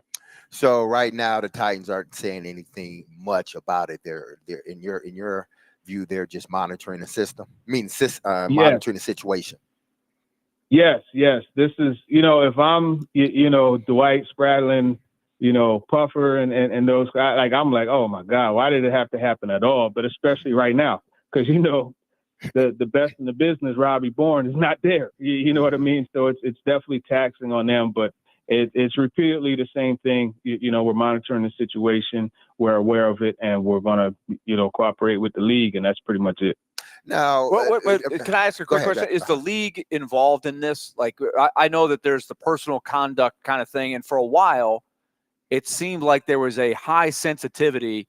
And remember, for a while, guys, and D-Mace, I think this may even date back to while you were still an active player, where they said, look, we don't even care if you're convicted or not. If we feel like this is something that makes the league look bad, the protect the shield kind of thing, that we might have some disciplinary action, even if the legal situation turns out in your favor. Do we think the league is what? So based on that, what's the temperature of the league with this one? Well, the temperature right now is nothing, as far as I know. So we'll see how that continues to play out. Even though they've expressed more of a sense of urgency with these matters more recently, they still do have to investigate it some and figure out what's going on. So I think that's going to happen first. So I wouldn't expect anything immediately, but I mean, there's a long time between now and training camp. Now, going back to the play on the field, Calvin Ridley, and listen, people have their, how they feel about Calvin Ridley, whether they believe he's the legitimate number one or not. But if you look at him closely, he has almost 20 big plays in this league. He averages close to 16 yards per catch. He may have led the league or close to it at the top of the league in big plays occurring. How do the Titans feel? Because I know they have to get a number two, and they understand that too, especially a young guy to kind of grow and develop with their young quarterback that we believe and assume they're going to draft number one overall. But how does the Titans feel about Calvin Ridley? Yeah, I think there's a firm belief that he's a guy that could continue to set the tone for them and make plays. They feel that he's someone that they could build, not necessarily around, but build with. That's more or less the belief there. There aren't any issues with Calvin Ridley. They, obviously, occasionally a miscommunication with the quarterback and route running and things like that. But I mean, the guy produces. There's no issues. Talking to Teron Davenport, and Teron, with the subject of NIL being such a big one today, and it will be probably for the next few days, especially as we see how it plays out, where Tennessee ends up getting another quarterback, where Nico ends up. I'm curious your perspective as you've watched players come through the draft process, and just in the last couple of years, you now have players coming into the NFL that have actually been basically professionals for the last few years of their college career. And so, the old joke that used to say back when D-Mace and I were playing, hey, taking a pay cut. Take a pay cut to go to the pros. That was the gag. Now it's literally true. Literally true. And there's nothing to be ashamed of about it. But it is an interesting switch.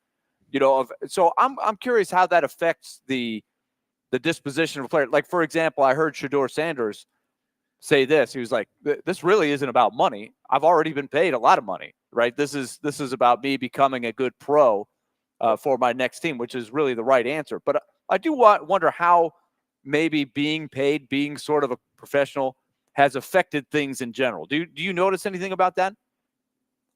No, I haven't noticed that necessarily, but of course, like, you know, this is only the second class truly that you're dealing with that has benefited from the NIL, you know, so it's tough to tell. But I do know, like, in talking to, you know, like Brian Callahan, when he talked about, you know, at the Shrine Bowl, after meeting Shedeur, you know, one of the things that he said that really stood out to him is you could tell that this is not a guy that money's gonna affect and ruin. You know, he's already got the money and he's been in a good place, and he didn't go crazy getting the money. So, you know, he didn't say Shedeur didn't go crazy. That's me adding my part of it in. But I think, you know, that's kind of what you're getting. Guys have, in some cases, you know, a better understanding, and it's not just, okay, all of a sudden you ran into money and you go the Isaiah Wilson route. You know, you get examples of guys who already got it. I'm just thinking too of something. I'll give you an example of something that I think could be something that would affect the attitude of a player, and it's really a product of the system and not necessarily, it's just how a person has been taught.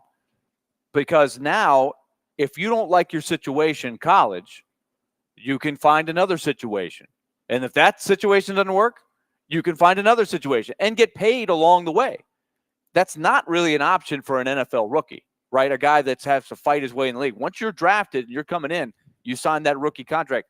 If it doesn't work your rookie year, you can't go anywhere unless they cut you, right? If you don't like your playing time, you can't just up and leave. I just wonder how that affects the process of developing players in the NFL. Yeah, I mean, I don't know what answer you're looking for with that, because I mean, you're right. Like, it's different. You're a rookie. You sign a contract. Hey, guess what? You got to play for that team. You know, whether it's the Panthers or the Patriots. You know, you got to do what you got to do. So, I don't know. I don't really think it's affecting it as much as you know some seem to believe. I think end of the day, it's a dream for guys to be able to go to the league, and you know, yeah, you're making good money in college, but you know, you go to the league and you hit and you sign that big contract. You know, we're not just talking about $4 million. We're talking about $90 million or $70 million or something like that. Teron Davenport, ESPN NFL Nation Titans reporter, joining us as he does every Monday on the program. Teron, great stuff as always, my friend. We'll talk next week. I appreciate it. You guys take it easy. You as well. Teron Davenport joining us on the program. You got something? Yes. Because I was looking at, you know, big plays, and Calvin Ridley ranked 5th. He's tied for 5th in the NFL with 19 big plays. Jefferson, what constitutes a big play? What's the 20 plus? I think it's 20 plus. Okay. Some teams do it explosive plays. They do it 15 yards plus. But I think this one is 20 yards. Jefferson is 1 with 28. George Kittle second, tied for second with Darnell Mooney with 21. DK Metcalf got 20, and then Calvin Ridley, Jamar Chase, and Zay Flowers. Damn, they should have drafted him. Those three are tied with 19. So, regardless of what you think about, you know, listen, just look at the metrics. This kid is good. Calvin Ridley, he's good. And he's your explosive player. The next closest person on your team had 6, and that was Pollard. He is one of the tops in the NFL when it comes to explosive plays.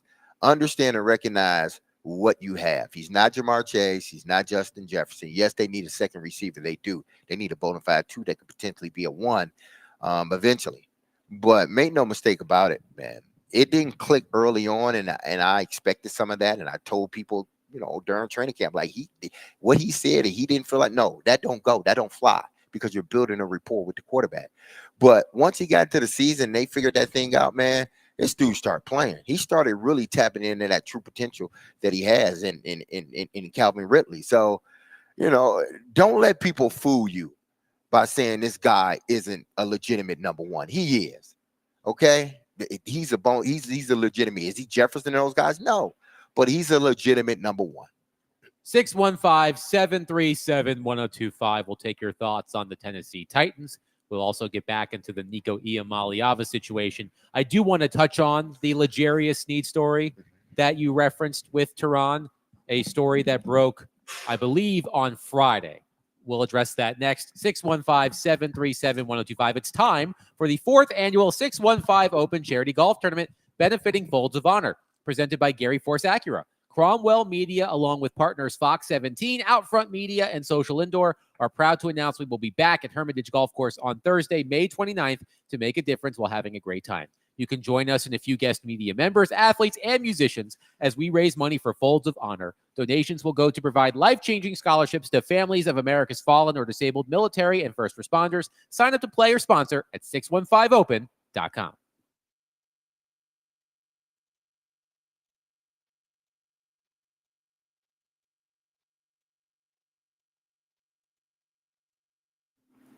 All right, let's talk F&M Bank. Banking made easy on purpose. You can find one of the 20 locations. Find the one that's nearest you by going to fmbank.com. Let me say that again. myfmbank.com. That's the website. Congratulations to D Mace, who took the title on Friday for our Take It to the Bank segment, which we will continue doing. It's just not, we're in the off season right now as we start a new season coming up in the fall, but we'll have some fun this summer with that segment, as we always do. And F&M Bank backs us with that. Banking made easy on purpose is their motto. They have so many different ways to help make your life easier by making your finances easier. And that depends where you are. It really doesn't matter where you are in your financial world, whether you're 20, 30, 40, 50 years old, you're at a different stage. They've got a plan for you. Your business means more to them. They've got tools like the Smart Swipe card or business plans for business-to-business loans, HELOCs, whatever you need, they've got you. So find the nearest location by going to myfmbank.com. There's 20 in our listening area. Find the one that's in your community. It's myfmbank.com. Banking made easy on purpose. Member FDIC.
Mace Vingan and Donick, 1025, 1063 The Game. Willie Donick, Derek Mason, Adam Vingan here with you.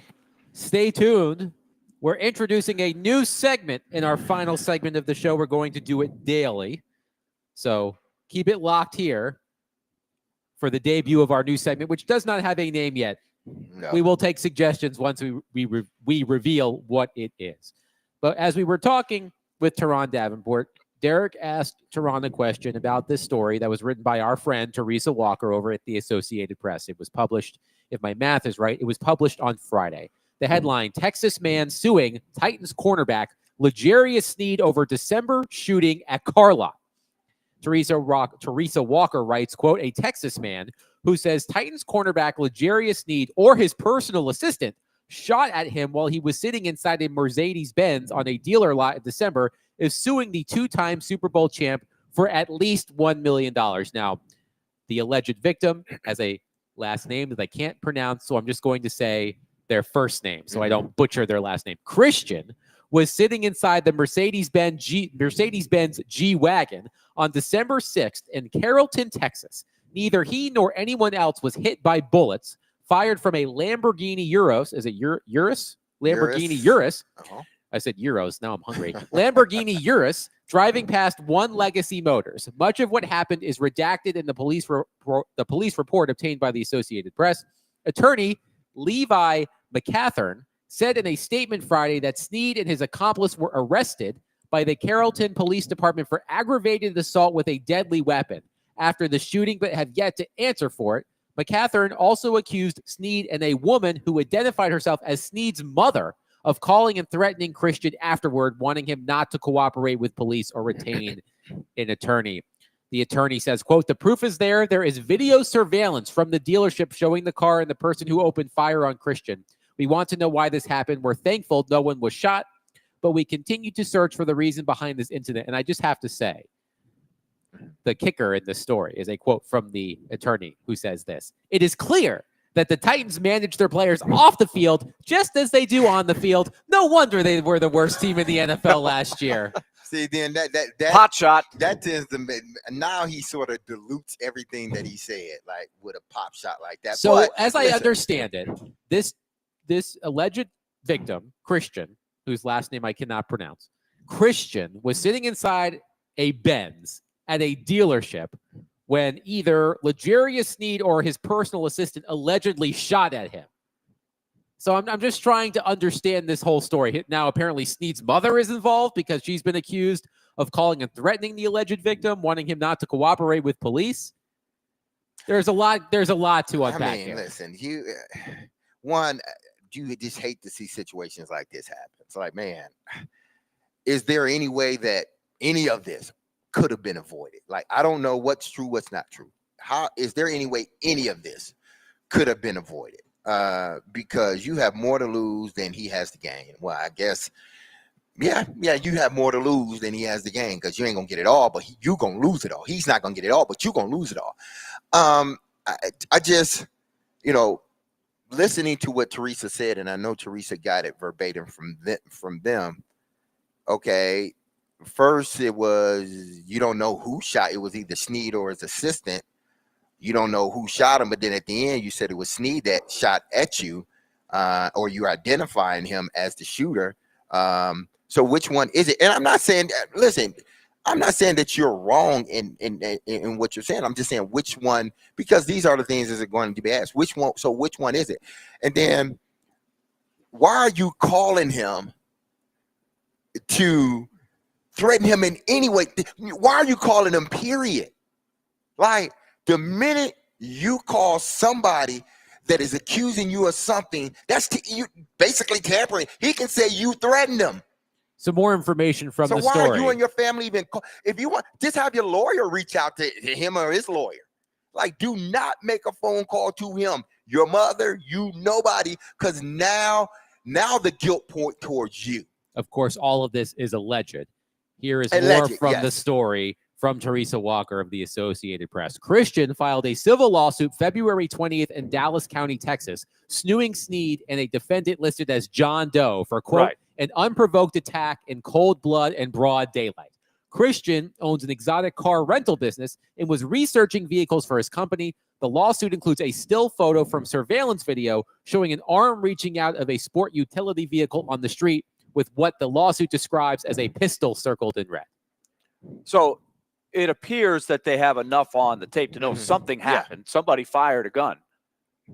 Luckily, nobody was hit. And the lawsuit, I guess, is, hey, they've deciphered it's either or. Snead or John Doe. Somebody. It's somebody. And so they want – so the question is, what's on the tape? Yeah. And also, why did somebody just fire a gun? Was there an incident beforehand that had something to do with this guy at the dealership, which would give you motive to do this? I don't know. Or is it just a crime? It's bad enough you're just firing a gun. Yeah. But that's why I asked Tehran the question about the league's point of view of this. To me, that is where you get into it. Like, we've seen teams brush this kind of stuff under the rug and saying, oh, look, it was a bad thing. We don't know what happened. We can't prove anything, whatever. But sometimes the league steps in. Think about Ja Morant and all of the things. He got suspended basically for just, being in a picture with a gun, right? After all that, like, they had a discussion with him, and it continues to be something he's going to deal with going forward. I'm not saying that's what's going to happen here, but you can't just blow this off and say, well, this is no big deal. I think you're going to want to know more. It could be any number of things. Yeah. Here's more from the story. According to the lawsuit, Christian remembers seeing Snead and his assistant at the car dealership, but didn't recognize Snead from his NFL career or television. Christian also does not recall ever meeting Snead before that day. The lawsuit notes the defendants may have mistaken Christian for someone else. The lawyer says in a quote, regardless, the unprovoked aggravated assault of my client with a deadly weapon is part of a pattern of behavior for Mr. Snead, and he must be held responsible for his actions so they do not happen again. Pardon my ignorance. Did something else happen? How is this a pattern of behavior? Did something else happen that we don't know about? Like, again, you lose, like, unless there are other things that have happened leading up to this, you lose credibility when you say stuff I do not recall another incident involving L'Jarius Snead in such a way. Yeah, me either. So when you say things like that, you lose credibility. Why? You're just making an assumption based on what? That, oh, this is a pattern. Are you? But does he know something that that's they're what not I'm saying. saying? Like, which means you know him. But which would mean as you said, D-Mace, the fact that there allegedly is a phone call from somebody exactly that saying, too, "Hey, keep this quiet. We don't need this going anywhere. If you do something, then that's going to get whether it some was hot water whether going. it was a conversation that threatened him not to file a lawsuit, or is a conversation saying, "Hey, listen, I didn't realize what happened was wrong. I apologize for it. Is there some way that we can work this out where we're not, it isn't in the press?" That wasn't threatening. But the minute you make that phone call, all bets are off the table. Again, because you shouldn't make the phone call. The lawyer also accused Snead and a woman who identified herself as Snead's mother of calling and threatening Christian afterward, wanting him not to cooperate with police or retain an attorney. How did he get his number? How did he know the man's it last feels name? like there's something owns not. the dealership. So No, he owns another dealership. He doesn't own the dealership that they were at. He owns an exotic car rental business and was researching vehicles for his company. So how did they find again, I'm just looking at everything. I think it was dumb of his, if indeed that happened allegedly, why would you call that man? But again, I'm thinking further, like, okay, that happened. How did you get his information? How did you know his first and last name? There are a lot of questions that are unanswered. After you filed, after whatever happened at the beginning when you got arrested, you end up finding out his name. Is that how they found out the name of the guy that's pressing charges? Well, basically pressing charges. Okay. I'm not a lawyer or anything like that. I don't know what happened here. Mm-hmm. Just in reading it, if there was a phone call, yes, then and there is video evidence of somebody firing a gun and he was in the car. Yeah. This sounds to me like you settle this. You may not like paying it, but this is what you do. You make this go away. You pay them and say, "Look, our bad. Sorry this happened." But and then you especially where he is in his career. I want this to go away as fast as I can. Or Also, the question that I believe Jared asked on Friday when this news first broke near the end of his show was, why was he in Texas in early December? Why was he in Texas in December? Early December. Yeah, December 6th, I believe, right? Right. The season was still ongoing. He wasn't playing. He was injured. Was he rehabbing? That I don't know. Was the he? answer to that. They could have said, "Hey, listen, make sure you're here on these X amount of days." But It was December 6th, so Yeah. the season was still ongoing. When was their bye week? It was fairly late in the season, right? what I'm I saying, thought their bye week was very early in the season, if I'm not it mistaken. may All have right. somewhere. But again, I'm only saying this because of experience, and I'm not saying this just to be. It was throwing things 2 days before the Titans hosted the Jaguars on December 8th. Okay, listen, maybe because I've seen this. He's injured. He's not playing. He's done for the season. Hey, coach, I'm going back to Texas for a couple. Can I? Yeah, whatever. Do your rehab. Make sure you're going to a place, get some rehab done because you're not a part of the game. You're done for the season. All right, get your days in. You go off to Texas. Fine. Come back for the game. We're good. You make sure you're at the game by Sunday. That does happen. Yeah. So when you say, well, why was he in Texas? Yeah. Yeah. Okay. Why was he in Texas? That's because he's on IR and he's not around. And he's already possibly talked to the coach about it. I'm not going to think just right off the bat something nefarious. That's why he was in Texas. I just say he was in Texas because he was on IR. By the way, Levi McCathern, and I hope I'm pronouncing that Yes. correctly, the attorney representing the alleged victim, will join Stillman and Company today at Yes. 4:00. So we will hear directly from Levi McCathern, who is representing the alleged victim in this lawsuit against L'Jarius Sneed. 615-737-1025. Again, I've teased it a little bit.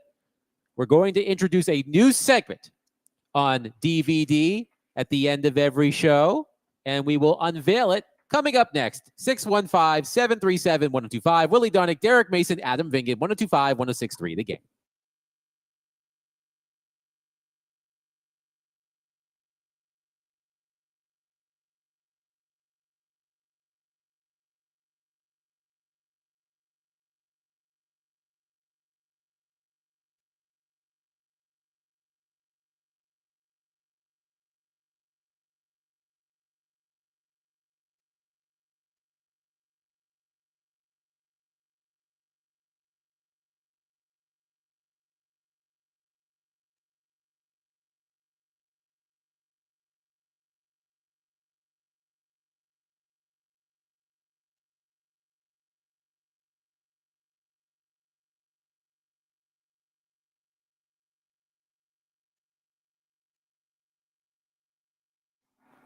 All right, let's talk League Company, Predators, and the Utah Hockey Club tonight for the second time in the week. If it's anything like the first one, it's going to be a very fun game to check out. Our coverage is brought to you by League Company, starting at 6 o'clock tonight with Max Hertz, and then Pete and Jay on the call at 7 o'clock. League Company continues to get everybody ready for the summer months. But look, if you've got a general maintenance problem at home or at work, they can help you with either one of those by calling 615-567-1000 or making an online appointment at leaguecompany.com. Got an outdoor fence, some doors, some windows, just general maintenance, anything that's the problem, they've got that department. But also remember the bread and butter, your air conditioning unit, your heating system, your plumbing, and your electrical systems. They've got you covered all year round with their home maintenance plan. But look, if your air conditioner needs some servicing right now before the summer months, that's a great place to start. 615-567-1000. Just give them a call. They'll be out there. Or go to leaguecompany.com. It's League Company since 1944 and a proud sponsor of Nashville Predators hockey.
Mace Finnegan and Donick, 102.5, 106.3 The Game. We are live at Barrel House, Predators versus Utah Hockey Club, game 81 of 82.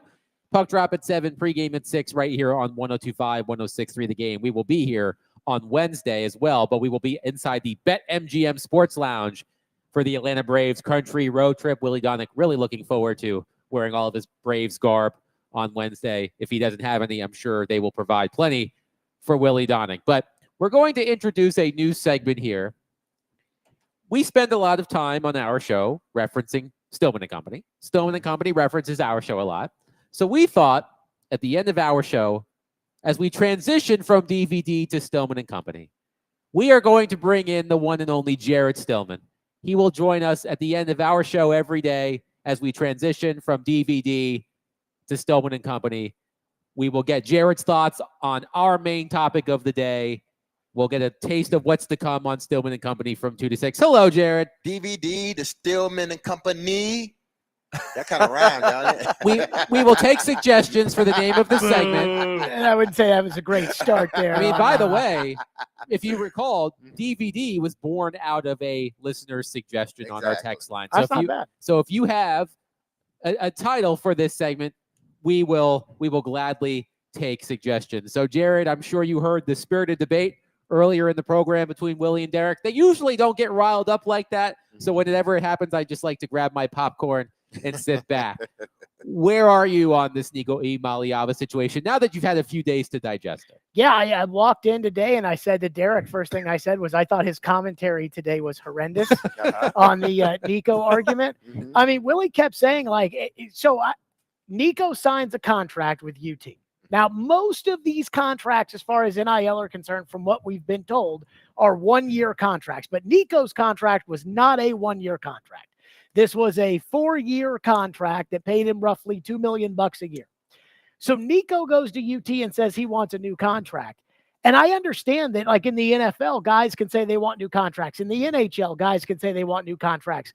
But those are collectively bargained sports. College football's not.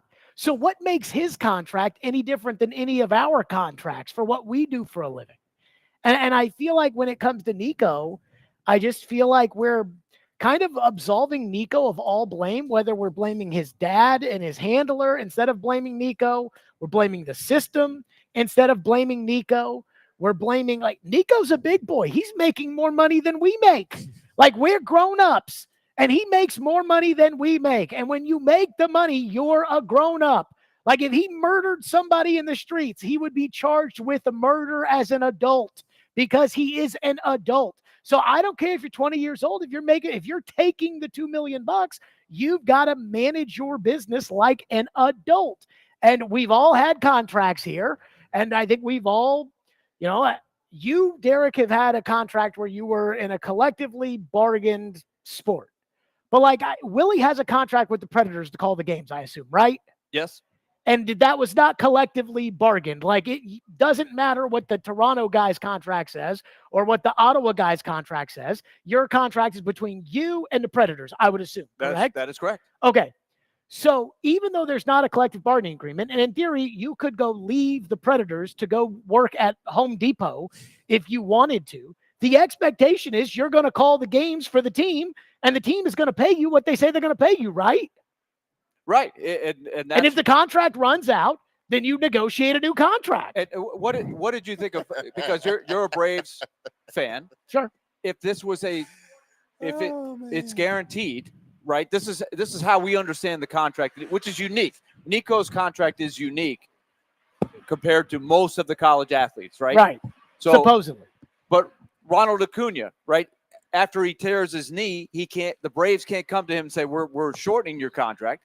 And when he had the 70-40, he can't go to them and say, I want more, because it is that's right. Jaden Daniels, you agree. And so I see can't renegotiate his deal right now. Right. At UT, they paid Nico when he was in high school. They paid him when he was a redshirt freshman and barely played, because they were honoring their part of the contract. If they weren't, then we have a problem, right? But as far as we know, he has been paid throughout the arc. Because when they signed him, they don't know if he's going to be a star, not a star, or somewhere in between, and that's where he is. If UT was not willing to pay Nico, then I think we would be looking at UT saying you're not keeping up your end of the bargain. They would be the ones that everybody would be pointing the finger at.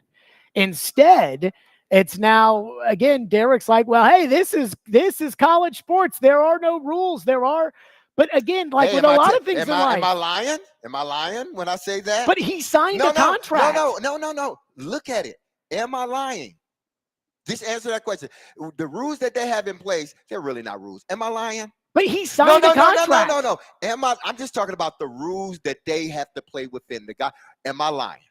I mean, I think there actually are rules. No, are there rules that is going to stop something like he's doing? Yeah, are there rules in place right now? I'm gonna answer the question for you because you don't want to answer. No, they're not. Okay, listen. They're not at the NCAA level, but that listen, doesn't mean that, like Tennessee, for instance, couldn't sue Tennessee Nico has for no breach of well, contract. well, Tennessee, sue him. Sue him, Tennessee. Sue him. If y'all believe he breached your contract, sue him, Tennessee. But I think they may not want to do that because he's not good enough. You keep bringing up Travis Hunter. No. I'm gonna say this, and then we can get to the Travis Hunter thing. Again, y'all are making my point for me. That's why I just sat back and listened to both of y'all. And both y'all make good points. I'm not saying that y'all are completely. I agree with Willie, and I agree with Heupel in what he chose to do as a head coach. Because frankly, he has no control. Heupel has no control. We all know that. He has no control over this NIL thing. So I don't blame him for saying, you know what, I'm not doing it. Have my back, y'all. I'm not doing it. And they didn't. I get it. But here's the thing. This contract started, and because y'all keep on going to the pros where a guy can't come back and renegotiate after the first year. Okay, I get it. Y'all are right. He shouldn't anyway. This contract started, let's just say his senior year in high school. It's, I assume, a 4-year deal or a 3-year deal. I think it was a 4-year deal. correct? Okay, which included his senior year in high school. Okay, yep. Okay, so it's a 4-year deal. So we're talking about my freshman year. We're talking about my junior year. My sophomore year and my junior year. What you got to add my senior year of high school. So we got senior year, freshman year, sophomore year. 3 years of a 4-year deal. Now, as a player, I played out 3 of the 4-year deals, and you've paid me for 3 of the 4 years deals. There's still money left on the contract. If I come to you, so you pay services already rendered for those 3 years. There's still money remaining. As a player, whether, again, I say right move, wrong person. I don't think it should have been Nico that did it. But okay, he did it, whatever. I still got a year left that you got to pay me. You have not started paying me. If I want to then renegotiate my contract, a 4-year contract after 3 years, essentially that's the NFL. That's what they do all day, every day, is renegotiate after 2 to 3 years. We see it every year. We see it just about every time, especially with big-time players. He wanted to negotiate after 3 years, and he still had 1 year left. They don't have to pay him that last year. Again, that's why Heupel's like, walk. I'm not doing that. And he has every right. But don't blame the kid for thinking that he should get more money. If you think you should get more money, go in there, walk in there and say, I should get more money. If they choose not to pay you, then okay. You can't get mad because there's money still left on the contract that you don't have to pay him. He played 3 of the 4 years. He wanted to renegotiate. There's nothing stopping him to say you can't renegotiate. That's all I'm saying. Well, I mean, so you again, can't blame forget the about player. Forget about how they do it in pro sports because all That's the pro essentially sports, what it is now. But again, it doesn't matter because all those pro sports are collectively bargained. It is collectively bargained. We and my team, remember the words, we think about collective as more than 20 or 30 people. We, my team, myself, my father, my mother, my team. That's not collective bargaining. No. Listen to me. From this standpoint, me and my team collectively negotiated with something with you and your team. It's not. But that's not what collective bargaining is. No. We are agreeing on a set money to pay, minus all the other rules within collective bargaining. I understand that. There's a lot of other things, but when you're talking about 2 groups talking to try to come up with a set price or what you can make or a cap of what you can make, because the cap is right now $4 million for him. Okay, so if you and I sign a contract and it is that you're going to paint my fence, something very basic, I'm going to pay you $200 for you to paint my fence, and you agree that you are going to paint the fence, and we sign the contract. and then you don't paint the fence. That's something different. That's a bad To, analogy. no, That's to bad. me, that is Because- more like this than it is No, pro it's not. sports. Because again, pro sports, like there is a renegotiating window of when in all these different sports you can renegotiate. Okay, again, Roman Yossi cannot No, go to the Predators today and say, I'd Why? like a new contract. Because they guaranteed that contract. No, That's because it's already- collectively bargained Yeah, that way. No, they guaranteed that this is it's a guarantee. Like you can't move away from it. NHL contracts cannot be renegotiated. Exactly. They've set Unlike that. NFL They've contracts. set that in there.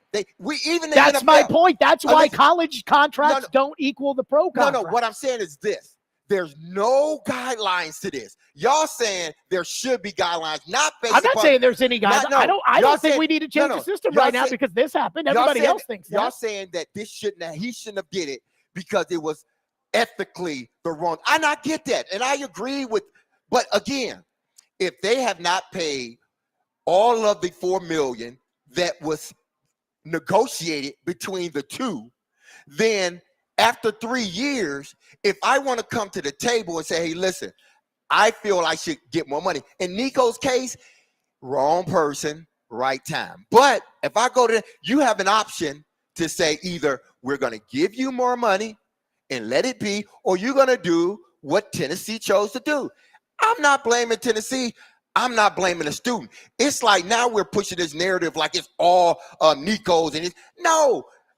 What if, again, like I pointed to Willie, what if they tried to negotiate early on and Tennessee said, be patient with us. We are going to get it done. And they said, okay, that first window pass the transfer, that second window pass the transfer. Now it's like, nah, either piss or get off the potty. You're not doing it. I'm walking out. Now, maybe that was the wrong thing for him to do. Maybe. I don't know. But we don't know that forced happened. him. Exactly. And we don't know if the other happened. We just basing it on what everybody's pushing and what they're saying. Nico and them hadn't said anything, and nobody really wants to hear what they say. I think this was a great table setter. Oh, yes. For Stillman and Company, the attorney representing the alleged victim in the L'Jarius Sneed lawsuit will join Jared Stillman at 4:00. Do you have Barry Trotz today? No, that'll be Wednesday. Okay, Barry Trotz on Wednesday because there, of course, no game on Tuesday. But that'll do it for us today. Stillman and Company coming up next. Be love on your people. Have a safe, blessed, wonderful Monday. Peace.